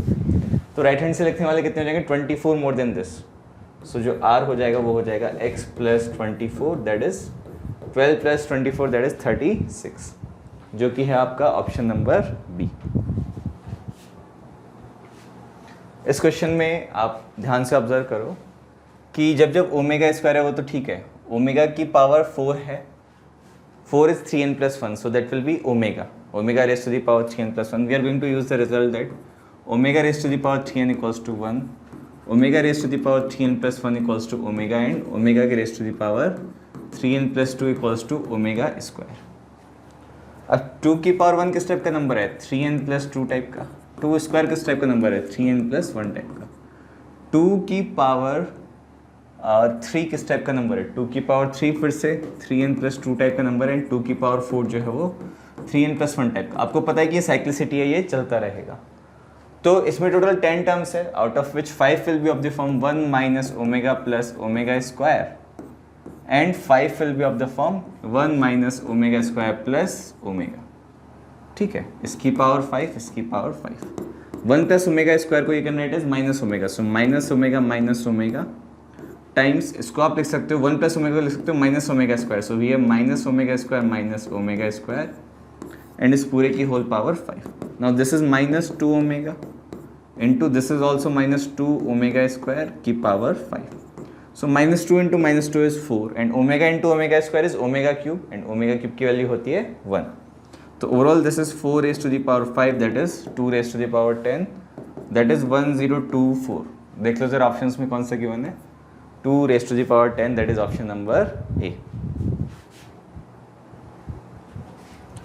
So स्टूडेंट्स जो नेक्स्ट क्वेश्चन है दैट इज अगर हम रेटिंग की बात करें तो so far this is an easy one. ठीक है. अगर हम नेक्स्ट क्वेश्चन की बात करें this is easy to medium. Let us say medium के आपको इसमें रिमाइंडर या साइक्लिसिटी वाले कंसेप्ट का भी यूज़ हो रहा है और ओमेगा की पावर्स के रिपीटेशन का भी कंसेप्ट यूज़ हो रहा है. After all of this also there are ample chances for mistake. So इसको हम मीडियम बोल सकते हैं. ये जो क्वेश्चन है इसमें आपको मैक्सिमा मिनिमा की बात करनी है इन द इंटरवल 0 to 2. तो आपको पता है कि एप्लीकेशंस ऑफ डेरिवेटिव्स में मैक्सिमा मिनिमा निकालने के लिए हम क्या करते हैं, एफ डैश एक्स यूज़ करते हैं. If our function F of X is X square L N of X then F dash X will be, chain rule से हम इसको डिफ्रेंशिएट कर देते हैं, 2x times L N X plus X square into 1/x and इस पूरे का सम equals to 0. अब यहाँ से आप x तो कॉमन ले लो, बचा क्या 2ln x plus 1 equals to 0. अब इंटरवल है 0 से 2 तो x तो 0 हो नहीं सकता. That can only mean that 2 times log of x base c plus 1 equals to 0 और log x base c equals to -1/2. तो यहाँ से x मेरे पास आ गया e raise to the power -1/2 और 1 डिवाइडेड बाई रूट. अब आप इसके लेफ्ट और राइट में देखोगे, देखो ये है 1 डिवाइडेड बाई रूट ई. इसके राइट में ये जो फैक्टर है 2ln x प्लस 1 ये पॉजिटिव आ रहा होगा और इसके लेफ्ट में नेगेटिव आ रहा होगा. मतलब फंक्शन के ग्राफ की बात करें तो फंक्शन का ग्राफ पहले होगा डिक्रीजिंग और फिर होगा increasing. That means this point is a point of minima and you can check that there is no other critical point. और तो कोई 0 से 2 के बीच में क्रिटिकल पॉइंट आ ही नहीं रहा. तो there is only exactly 1 point of minima, exactly 1 point of local minimum and no points of local maximum in the interval open 0 to 2. ठीक है. This is also easy. ठीक है, क्योंकि इसमें बहुत ज़्यादा कुछ नहीं, एओडी का मोस्ट बेसिक एप्लीकेशन है. This is you can say slightly medium to tougher side question. इसमें आपको फर्स्ट ऑफ ऑल इसको सिंप्लीफाई करने का ट्राई करना है. How? Let me try and take LCM of this. इसका एलसीएम क्या होगा, ए बी सी और क्या बच जाएगा A B plus B C plus C and right hand side का भी एलसीएम आएगा ए बी सी और यहाँ पे बच जाएगा ए बी सी प्लस 2. तो ये क्या बन गया A B plus B C plus C A equals to A B C plus 2. अब इस तरह की चीज़ें कहाँ पे बनती है? पहली बात तो मैं सबको एक साइड ले आता हूँ तो यहाँ पे आ जाएगा A B plus B C plus C A minus A B C equals to 2. अगर यहाँ पे प्लस होता तो आप किसका फॉर्मूला सोचते हैं? Let us say A plus 1 B plus 1 C plus 1 का. बट सिंस यहाँ पे माइनस है इसलिए आप फॉर्मूला सोचोगे किसका? Let us say A minus 1 B minus 1 C minus 1 का. इसका फॉर्मूला क्या होगा? A B C minus A B minus B C minus C है. सो दैट ये इसके सिमिलर टर्म बन गई plus A plus B plus C and finally minus 1. अगर मुझे एक्सप्रेशन बनाना है तो मुझे क्या क्या चेंज करना पड़ेगा? सबसे पहले तो इनकी साइड्स चेंज करनी पड़ेगी और फिर इधर तो आ जाएगा -2 इक्वल्स टू आ जाएगा A B C minus A B minus B C minus C.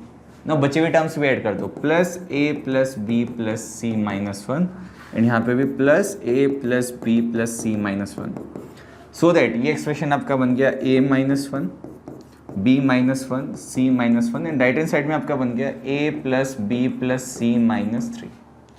Look closely, अगर आप a माइनस 1 को x बोल दो, b माइनस 1 को y बोल दो, c माइनस 1 को z बोल दो तो लेफ्ट हैंड साइड में तो तीनों का प्रोडक्ट है, राइट हैंड साइड में एक्चुअली तीनों का सम है. इसको भी आप ब्रेक करके ऐसे लिख सकते हो a minus 1 plus b minus 1 plus c minus 1 which is practically the same as a plus b plus c minus 3. Now let us assume a minus 1 equals to x, b minus 1 equals to y and c minus 1 equals to z. कोई दिक्कत नहीं है. अब a b c positive integers है तो जो 1 plus x basically जो x y z है वो होल नंबर्स हो जाएंगे. ज़्यादा से ज़्यादा क्या हो जाएंगे? होल नंबर्स हो जाएंगे. But none of them can be zero, because उनमें से अगर एक भी जीरो हो गया, अगर इनमें से कोई एक जीरो हो गया तो राइट हैंड साइड में भी क्या आ जाएगा, जीरो। और तीन डिस्टिंक्ट होल नंबर्स का सम जीरो नहीं आ सकता, ठीक है।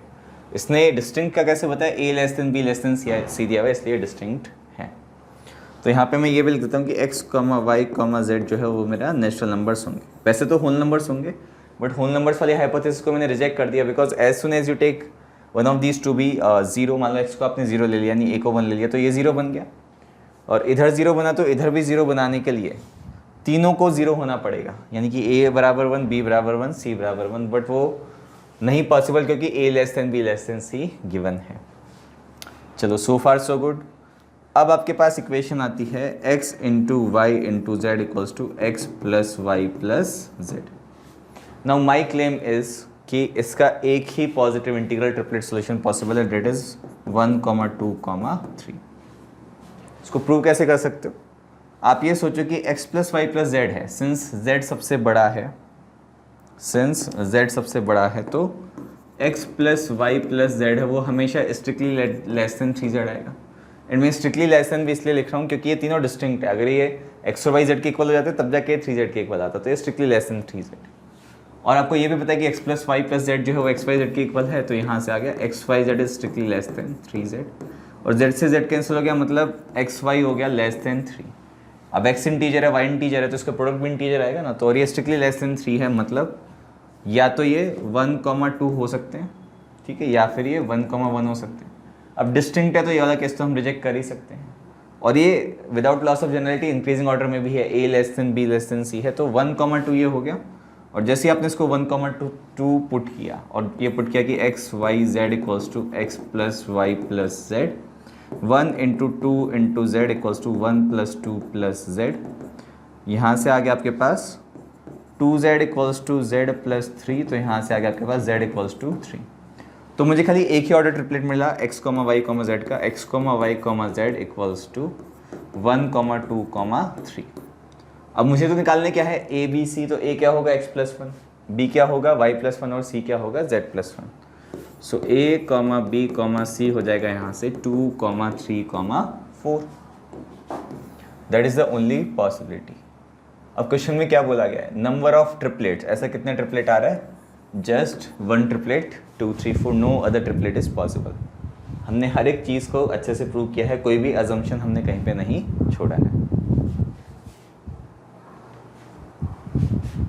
सो स्टूडेंट्स, ये प्रोबेबिलिटी का इजी सा क्वेश्चन है। जो प्रीवियस क्वेश्चन है उसको हम टफ बोल सकते हैं, ठीक है, क्योंकि ये इसमें बहुत सारे एल्जेब्रिक मैनिपुलेशन भी है और अच्छा खासा प्रूफ भी करना है कि एक ही ट्रिपलेट कैसे आ सकता है। ऑलराइट, नेक्स्ट क्वेश्चन में आपको बोला है an urn contains 30 balls out of which 1 is special. If 6 balls are taken out at random, what is the probability that the special ball is chosen. Alright, 6 of these balls are taken out at random. What is the probability that the special ball is chosen? So one of the ways of solving it is कि मान लो कि आपने special ball नहीं choose की, तो जो एक ball select की वो स्पेशल वाली नहीं होगी, ठीक है। 6 balls are taken out, what is the probability that the special ball is chosen? There are 29 non-special balls and 1 special ball. आपने कितनी बॉल्स निकाली, 6 में से आपने एक स्पेशल तो चूज़ की ही किया, मतलब 5 आपने नॉन स्पेशल बॉल सेलेक्ट की है, तो डिजायर्ड प्रोबेबिलिटी कितनी हो जाएगी भाई, आउट ऑफ 29 नॉन स्पेशल आपने 5 नॉन स्पेशल बॉल सेलेक्ट किए और एक स्पेशल में से आपने एक स्पेशल बॉल सेलेक्ट कर ली, डिवाइडेड बाय सैम्पल स्पेस में टोटल आपने 30 में से कोई भी 6 बॉल सेलेक्ट करी, ये आ जाएगा। तो ये कितना होगा, 29 factorial upon 5 factorial into 24 factorial divided by 30 factorial divided by 6 factorial into 24 factorial. This get cancelled, this get cancelled and this get cancelled. Overall आ गया 6 divided by 30, that is 1 divided by 5, जो कि है आपका option number C. Alright, so it is that simple. This is also an easy question of probability. Next question की हम बात करें तो इसमें बोला गया है कि triangle has sides of the length √5, 2, √2 and √3। The radius of the inscribed circle is. Now just to check किया कहीं कोई स्पेशल ट्रायंगल तो नहीं, हम एक बार इनका स्क्वायर्स का देख लेते हैं। मान लीजिए इसकी साइड a है √5, b है 2√2 एंड c है √3। What is a square? a square is 5। What is b square? 8 and what is c square? 3।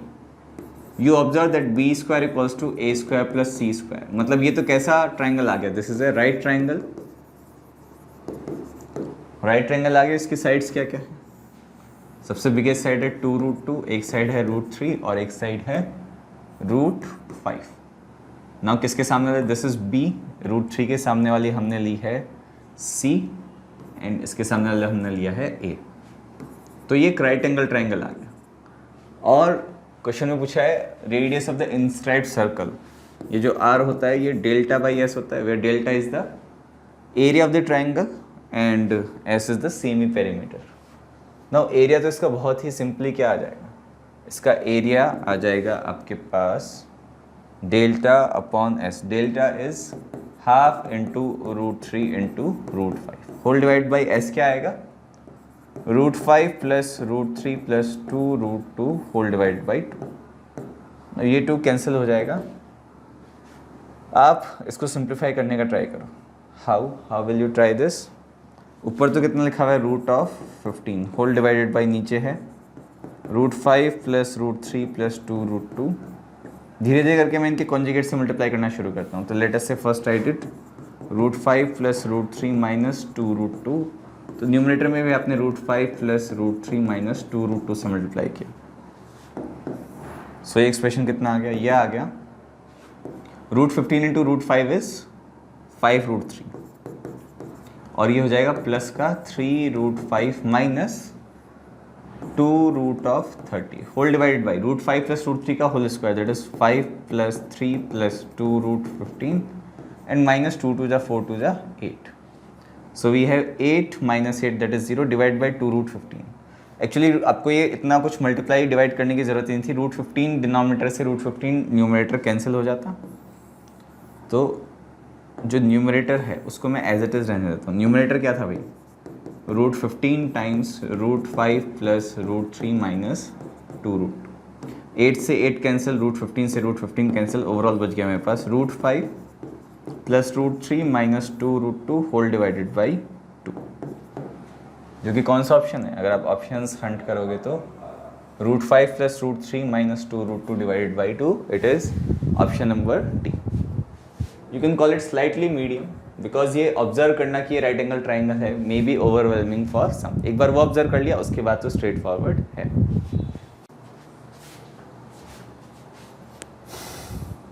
So students, इस क्वेश्चन में आपको बोला गया है कि दो शिप्स है, वो इनिशियली इक्विलेटरल ट्राइंगल बना रहे हैं। ये एंगल 60 है तो ये एंगल भी 60 हो जाएगा। ठीक है, ये एंगल भी 60 डिग्री है, 90 डिग्री, ये एंगल भी 60 डिग्री। ठीक है, और हमने मान लिया कि ये जो डिस्टेंस है पोर्ट की इनिशियल शिप से, ये भी डी है, ये भी डी है, तो ये भी डी हो जाएगी टोटल। ऑलराइट, अब क्या बोला गया है कि initially 2 ships formed an equilateral triangle. After the second ship traveled 80 kilometre, इसने जैसे ही 80 किलोमीटर ट्रेवल किया तो ट्राइंगल बिकेम राइट एंगल। तो ये एंगल 90 डिग्री हो गया, मतलब इसने थोड़ा ज़्यादा ही ट्रेवल किया होगा। तो इनकी स्पीड्स का रेशियो निकाल सकते हो क्या? मान लिया कि इनिशियल इंटरवल है t1, उसमें इसने कितने डिस्टेंस ट्रेवल करी। अब ये डिस्टेंस अगर टोटल d थी और ये 80 थी तो ये डिस्टेंस नेचुरली d माइनस 80 हो जाएगी। और एक राइट एंगल ट्राइंगल है और ये इसका हाइपोटेन्यूज है और ये एंगल 60 डिग्री है, तो ये हाइपोटेन्यूज टाइम cos 60 डिग्री हो जाएगा। और cos 60 डिग्री कितना होता है? हाफ। तो ये जो लेंथ है ना, ये एक्चुअली आपके पास d माइनस 80 डिवाइडेड बाई 2, और ये टोटल डिस्टेंस d है और ये डिस्टेंस अगर d माइनस 80 बाई 2 है तो ये टोटल डिस्टेंस कितनी हो जाएगी? अब d में से d माइनस 80 बाई 2 सब्ट्रैक्ट कर देना तो ये d प्लस 80 बाई 2 हो जाएगी। कहने का मतलब है कि जितनी देर में इसने d plus 80 by 2 distance cover करी उतनी देर में इसने मात्र 80 जो किलोमीटर्स है वो डिस्टेंस कवर करी। तो इनके t1 टाइम में इसने कितनी डिस्टेंस कवर करी? d प्लस 80 बाई 2, और इसने कितनी डिस्टेंस कवर करी? 80। तो इनकी स्पीड्स का रेशियो v1 क्या हो जाएगा? v1 हो जाएगा this upon t1 and v2 क्या हो जाएगा? This upon t1। तो v1 रेशियो v2 कितना आ जाएगा? d plus 80 divided by 2 divided by 80। तो d प्लस 80 डिवाइड बाई 160 आएगा। ठीक है, v1 रेशियो v2 आ गया d प्लस 80 डिवाइड बाई 160। तो क्यों ना आप इसकी स्पीड को v1 को तो मान लें d प्लस 80 टाइम्स के और v2 को मान लें 160 के। नाउ स्पीड कांस्टेंट है, कांस्टेंट वेलोसिटी है, तो दिस इज नॉट चेंजिंग, मतलब डायरेक्शन और स्पीड दोनों यही रहेगी। नेक्स्ट इंटरवल में क्या बोला गया, when the first ship reaches the port the second ship was still 120 kilometres from the port. ये फास्ट चल रहा था, ऑफ कोर्स ये पोर्ट पे पहले पहुंचेगा, और जब तक ये पोर्ट पे पहुंचेगा तब तक इसकी जो डिस्टेंस है 120 बची रहेगी। ये 120 थी, ये 80 थी, और ये टोटल d थी, तो ये डिस्टेंस कितनी बच जाएगी, ये डिस्टेंस बच जाएगी d minus 120 minus 80 that is d minus 200। अब जितनी देर में ये d माइनस 200 चला उतनी देर में ये कितना चल गया, d माइनस 80/2। ठीक है, तो t2 सेम है, आपने t2 दो तरीके से निकाला, एक तो क्या किया d minus 80 divide by 2 whole divided by इसकी स्पीड कितनी है, इसकी स्पीड है आपके पास d plus 80 times k, d plus 80 times k. और अगर आप ये डिस्टेंस की बात करो कि d माइनस 200 डिस्टेंस इसने कवर करी और किस स्पीड से कवर करी, 160 के स्पीड से, डिवाइड बाई 160 के। तो k से कैंसिल हो गया k और खाली एक ही वेरिएबल बचा विच इज़ d, इसको आप सॉल्व कर सकते हो। ये हो गया आपके पास 80। So you have the equation d minus 80 divide by d plus 80 equals to d minus 200 divided by 80। इसको हम सॉल्व कर लेते हैं क्रॉस मल्टीप्लाई करके। We have 80 times d minus 6400 equals to d square minus 200d plus 80d that is minus का 120d and finally minus 200 into 80।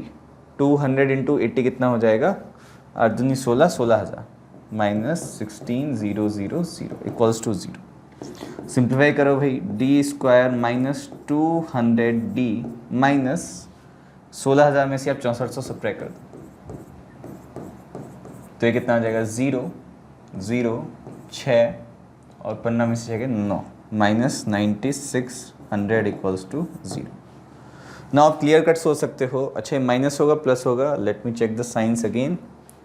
d minus 80/2 whole divide by speed is equals to, हमने speeds का ratio तो सही निकाला है ना, इसने d plus 80/2 distance cover करी t1 टाइम में, तो इसकी v1 ये हो गई, और v2 जो थी वो 80/t1। ठीक है, 80/t1, तो इनकी वेलोसिटीज़ का रेशियो आ गया d प्लस 80 डिवाइड बाई 160। ठीक है भाई, d प्लस 80 से आपने डिवाइड किया, 80d minus 6400 is equals to d square minus 120d minus this. सबको आप राइट हैंड साइड में ले आए तो 24 चौक 96। हाँ, अगर आप इसके फैक्टर्स 240 एंड माइनस 40 कर ले तो दो पॉसिबिलिटीज़ है, या तो d इक्वल्स टू 240 या फिर d equals to minus 40। Of course minus 40 तो पॉसिबल नहीं है, so the only possible solution is d is equals to 240 kilometres. So students, इस क्वेश्चन में आपको ऊपर तो क्या लिखा हुआ है एक तरह से x1 माइनस x10, ऊपर आपके पास लिखा हुआ है x1 माइनस x10 की होल पावर, कितनी टर्म्स है, 1 से लेकर 9 तक, 9 होल डिवाइड बाई नीचे लिखा हुआ है x1 minus x2 times x2 minus x3 से लेके x9 माइनस x10। आपको लीस्ट पॉसिबल वैल्यू इसकी निकालनी है। ठीक है, x1 ग्रेटर देन x2 है, x2 greater than x3 and so on. तो ये जो नंबर्स इन्वॉल्व है, कौन कौन से number, x1 minus x2, x2 minus x3, क्यों ना आप इसको a1 मान लो, इसको आप a2 मान लो, सो दैट ये सारे पॉजिटिव रियल नंबर्स होंगे। से लेके x9 माइनस x10 को आप a9 मान लो, और पॉजिटिव रियल नंबर्स में आप क्या लगा सकते हो, am gm inequality, am is greater than equals to gm। Now मैंने लगा दी इनइक्वालिटी, तो क्या बनेगा, x1 minus x2 plus x2 minus x3 and so on till x9 minus x10 whole divided by 9। इनका am तो डिवाइड बाई 9 हो गया, ग्रेटर देन इक्वल्स टू, इनका प्रोडक्ट क्या आ जाएगा, x1 minus x2 times x2 minus x3 and so on till x9 minus x10 की whole power 1 divided by 9। अब इसमें x2 से माइनस x2, x3 से माइनस x3 एंड x9 से माइनस x9 कैंसिल हो जाएगा, बचेगा क्या, x1 minus x10 by 9 is strictly greater than equals to x1 minus x2, x2 minus x3 and so on till x9 minus x10। ठीक है, इस पूरे की होल पावर 1/9 है, इस पूरे की होल पावर क्या है 1/9। अब मैं दोनों साइड पावर 9 ले लेता हूँ, तो यहाँ पे क्या बन जाएगा x1 माइनस x10 की होल पावर 9 डिवाइडेड बाई 9 की power 9 is greater than equals to, ये जो बन गया x1 minus x2 minus x3 whole divide by x9 minus x10 की होल पावर 1। इसको इधर ले जाओ, उसको उधर ले जाओ, everything is positive so no problem. So we got x1 minus x10 की whole power 9 divided by x1 minus x2 and so on till x9 minus x10। यही तो डिजायर्ड चीज़ थी। This is always greater than equals to 9 raise to the power 9। ये हमें पता चल गया कि हमेशा 9 रेज टू द पावर 9 से बड़ा है। तो ये जो प्रोडक्ट है इसकी लीस्ट वैल्यू कितनी होगी, इसकी least possible value is 9 raise to the power 9। Now ये क्या इक्वलिटी आ सकती है, थोड़ा सा एक और चेक करना होता है आपको कि क्या इक्वलिटी आ सकती है। इक्वलिटी कब आएगी, when x1 minus x2 is equal to x2 minus x3 is equal to and so on till x9 minus x10, जब ये सबके सब बराबर, और जब ये सबके सब बराबर होंगे तो इक्वेशन क्या बनेगी, एक तरह से ये जो इक्वेशन है ये बन जाएगी, लेट्स से इस क्वांटिटी को हमने a मान लिया, x1 minus x2 भी a है, x2 minus x3 भी है, तो x1 minus x10 क्या हो जाएगा 9a हो जाएगा, एक तरह से ap बन जाएगी ना, दो कांस्टेंट टर्म्स का डिफरेंस a है तो वो ap बन जाएगी। तो ये हो जाएगा 9 की पावर 9 और नीचे a की पावर 9 से a की पावर 9 कैंसिल हो जाएगा। सो बेसिकली ये पॉसिबल भी है जब सबका डिफरेंस जो है वो कांस्टेंट हो जाए, यानी कि AP बन जाए। भाई ये वैल्यू कब आएगी, 9 की पावर 9 वैल्यू तब आएगी जब ये एक AP बन जाए। ठीक है, सो ये कंप्लीट सॉल्यूशन हुआ। नेक्स्ट हम देखते हैं, ये आपको एक quadratic upon quadratic expression given है, तो बोला गया है कि as x varies over all real numbers then the domain of f is. हमें इस तरह के एक्सप्रेशंस की डोमेन निकालनी आती है। ठीक है, डोमेन निकालने के लिए आप क्या करते हो, इसको y मान लेते हो, let us assume this expression to be y and then make a quadratic in x। तो क्वाड्रेटिक इन x क्या हो जाएगी, x square times 2y minus 1 plus x times 4y minus 2 plus 9y minus 4 equals to 0। और y की real values जिसके लिए इसके real roots हो d greater than equals to 0 होना चाहिए, यानी कि इसका स्क्वायर क्या बनेगा 4 टाइम्स 2y माइनस 1 का whole square minus 4 times 2y minus 1 into 9y minus 4, this is greater than equals to 0। 4 से 4 कैंसिल कर सकते हो, ये बनेगा 4y square, rather you can just simply take 2y minus 1 common, तो बचेगा क्या 2y minus 1 minus 9y plus 4 greater than equals to 0। इसमें से आप एक ऑलरेडी माइनस इन कॉमन लेके लिख देना, ये क्या बनेगा minus 7y plus 3, so minus of 7y minus 3 and 2y minus 1 is greater than equals to 0।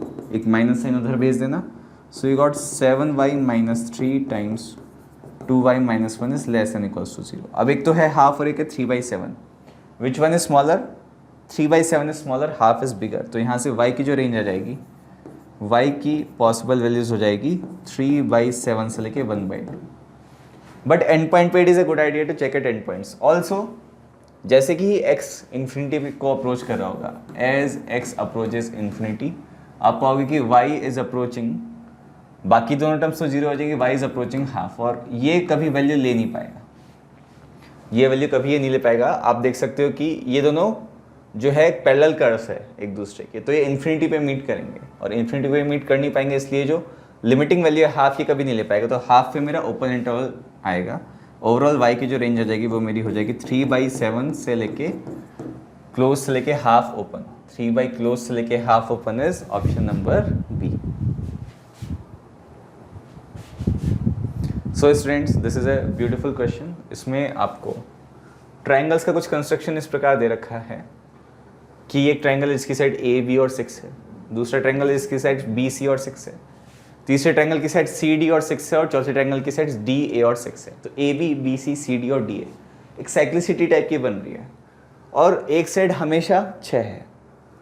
तो ये ज्योमेट्री आप सोचो कैसे बन सकती है। ये ज्योमेट्री बन सकती है अगर आप इनको चिपकाते जाओ। लेट्स से कि ये जो बी है, मैंने एक पेपर कट किया इस साइज़ का एंड इसको कट करके इस पर चिपका दिया, तो इन दोनों को चिपकाने पर डायग्राम क्या बनेगा, ये बी तो कॉमन है, ठीक है, ये एक साइड 6 है और ये साइड सी बची, और इसी तरह से इसको अगर मैंने इधर चिपका दिया तो ये साइड कुछ ए है, ठीक है, ये साइड कुछ ए है, और ये साइड कितनी है, ये साइड भी नो, ए कौन सी साइड है मेरी, ए मेरी ये वाली साइड है और ये वाली साइड मेरी 6 है, ठीक है। ए वाली साइड है, ये वाली साइड 6 है। चलो नेक्स्ट आगे बढ़ते हैं। ये जो सी साइड है इसको मैं इधर चिपका देता हूँ, सी साइड को मैं इधर ओवरलैप करा देता हूँ। तो सी साइड को अपने इधर ओवरलैप करा दिया तो डी साइड कौन सी बचेगी, ये साइड बनेगी डी, ठीक है, और ये बन जाएगी 6। तो ये भी 6 है, ये भी 6 है, ये भी 6 है। फाइनली डी और ए को बेसिकली एक जो ट्रायंगल बन रहा है जिसका एक साइड 6 है उसकी एक साइड डी है और एक साइड ए है, तो ये 6 हो गया। इन चारों को हमने चिपका दिया तो ये कैसा फिगर बन गया, ये फिगर तो मेरा एक रोम्बस टाइप का बन गया। कैसा बन गया, रोम्बस, ठीक है। और रोम्बस के बीच में कोई ये पॉइंट है एक, कोई ये पॉइंट एक है, let me name this point as P.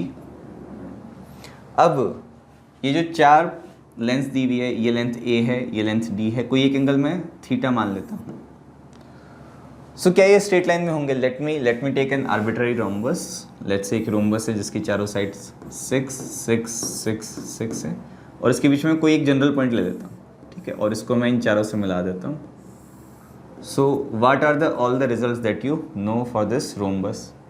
ये साइड को आप x मान लो तो ये साइड कुछ हो जाएगी, ये साइड को आप y मान लो तो वो साइड भी कुछ हो जाएगी। अब इनके एरियाज़ के बारे में क्या कमेंट किया हुआ है, ये जो रोम्बस है इसका एरिया कितना है भाई, इसका एरिया है 4। जो a b और 6 वाला था उसका एरिया है 4। जो b c और 6 वाला था, b c और 6 वाला उसका एरिया है 5। नेक्स्ट c d और 6 वाला था, ये मेरा है a, ये है b, ये है c और ये है d। c d और 6 वाला था उसका एरिया है कितना, x, जो कि हमें फाइंड आउट करना है। और फाइनली a और d वाला जो एरिया था वो था 6, 4 5 6 and x। Now what can you say about the overall area of the rhombus. ये हो जाएगा half into 6 square into angle between the diagonals, half into let's see 6, half into, एक तो आप कह सकते हो कि इसका एरिया क्या हो जाएगा, is there any correlation between these two areas. इसका एरिया 13 है, नॉट 6, बट इसका जो एरिया है वो 13 स्क्वायर यूनिट्स है। अब रोम्बस में आप सोचो कि अगर मैं इन दो ट्रायंगल्स के एरिया का सम करूं, ठीक है, ये 6 है, ये भी 6 है, तो ये हाइट में कुछ h1 मान लेता हूँ, ये हाइट में कुछ h2 मान लेता हूँ। सिमिलरली ये हाइट में कुछ h3 मान लेता हूँ और ये हाइट में कुछ h4 मान लेता हूँ, ठीक है। ये मैंने हाइट्स ड्रॉ करी, तो इन चारों का सम कितना हो जाएगा, बेसिकली इन चारों का जो सम है वो तो एरिया ऑफ रोम्बस के बराबर होगा। दूसरा, इनमें क्या रिलेशन होगा, जैसे ये जो ट्रायंगल, ये जो P है इसको मैं P नाम देता हूँ, A B C और D।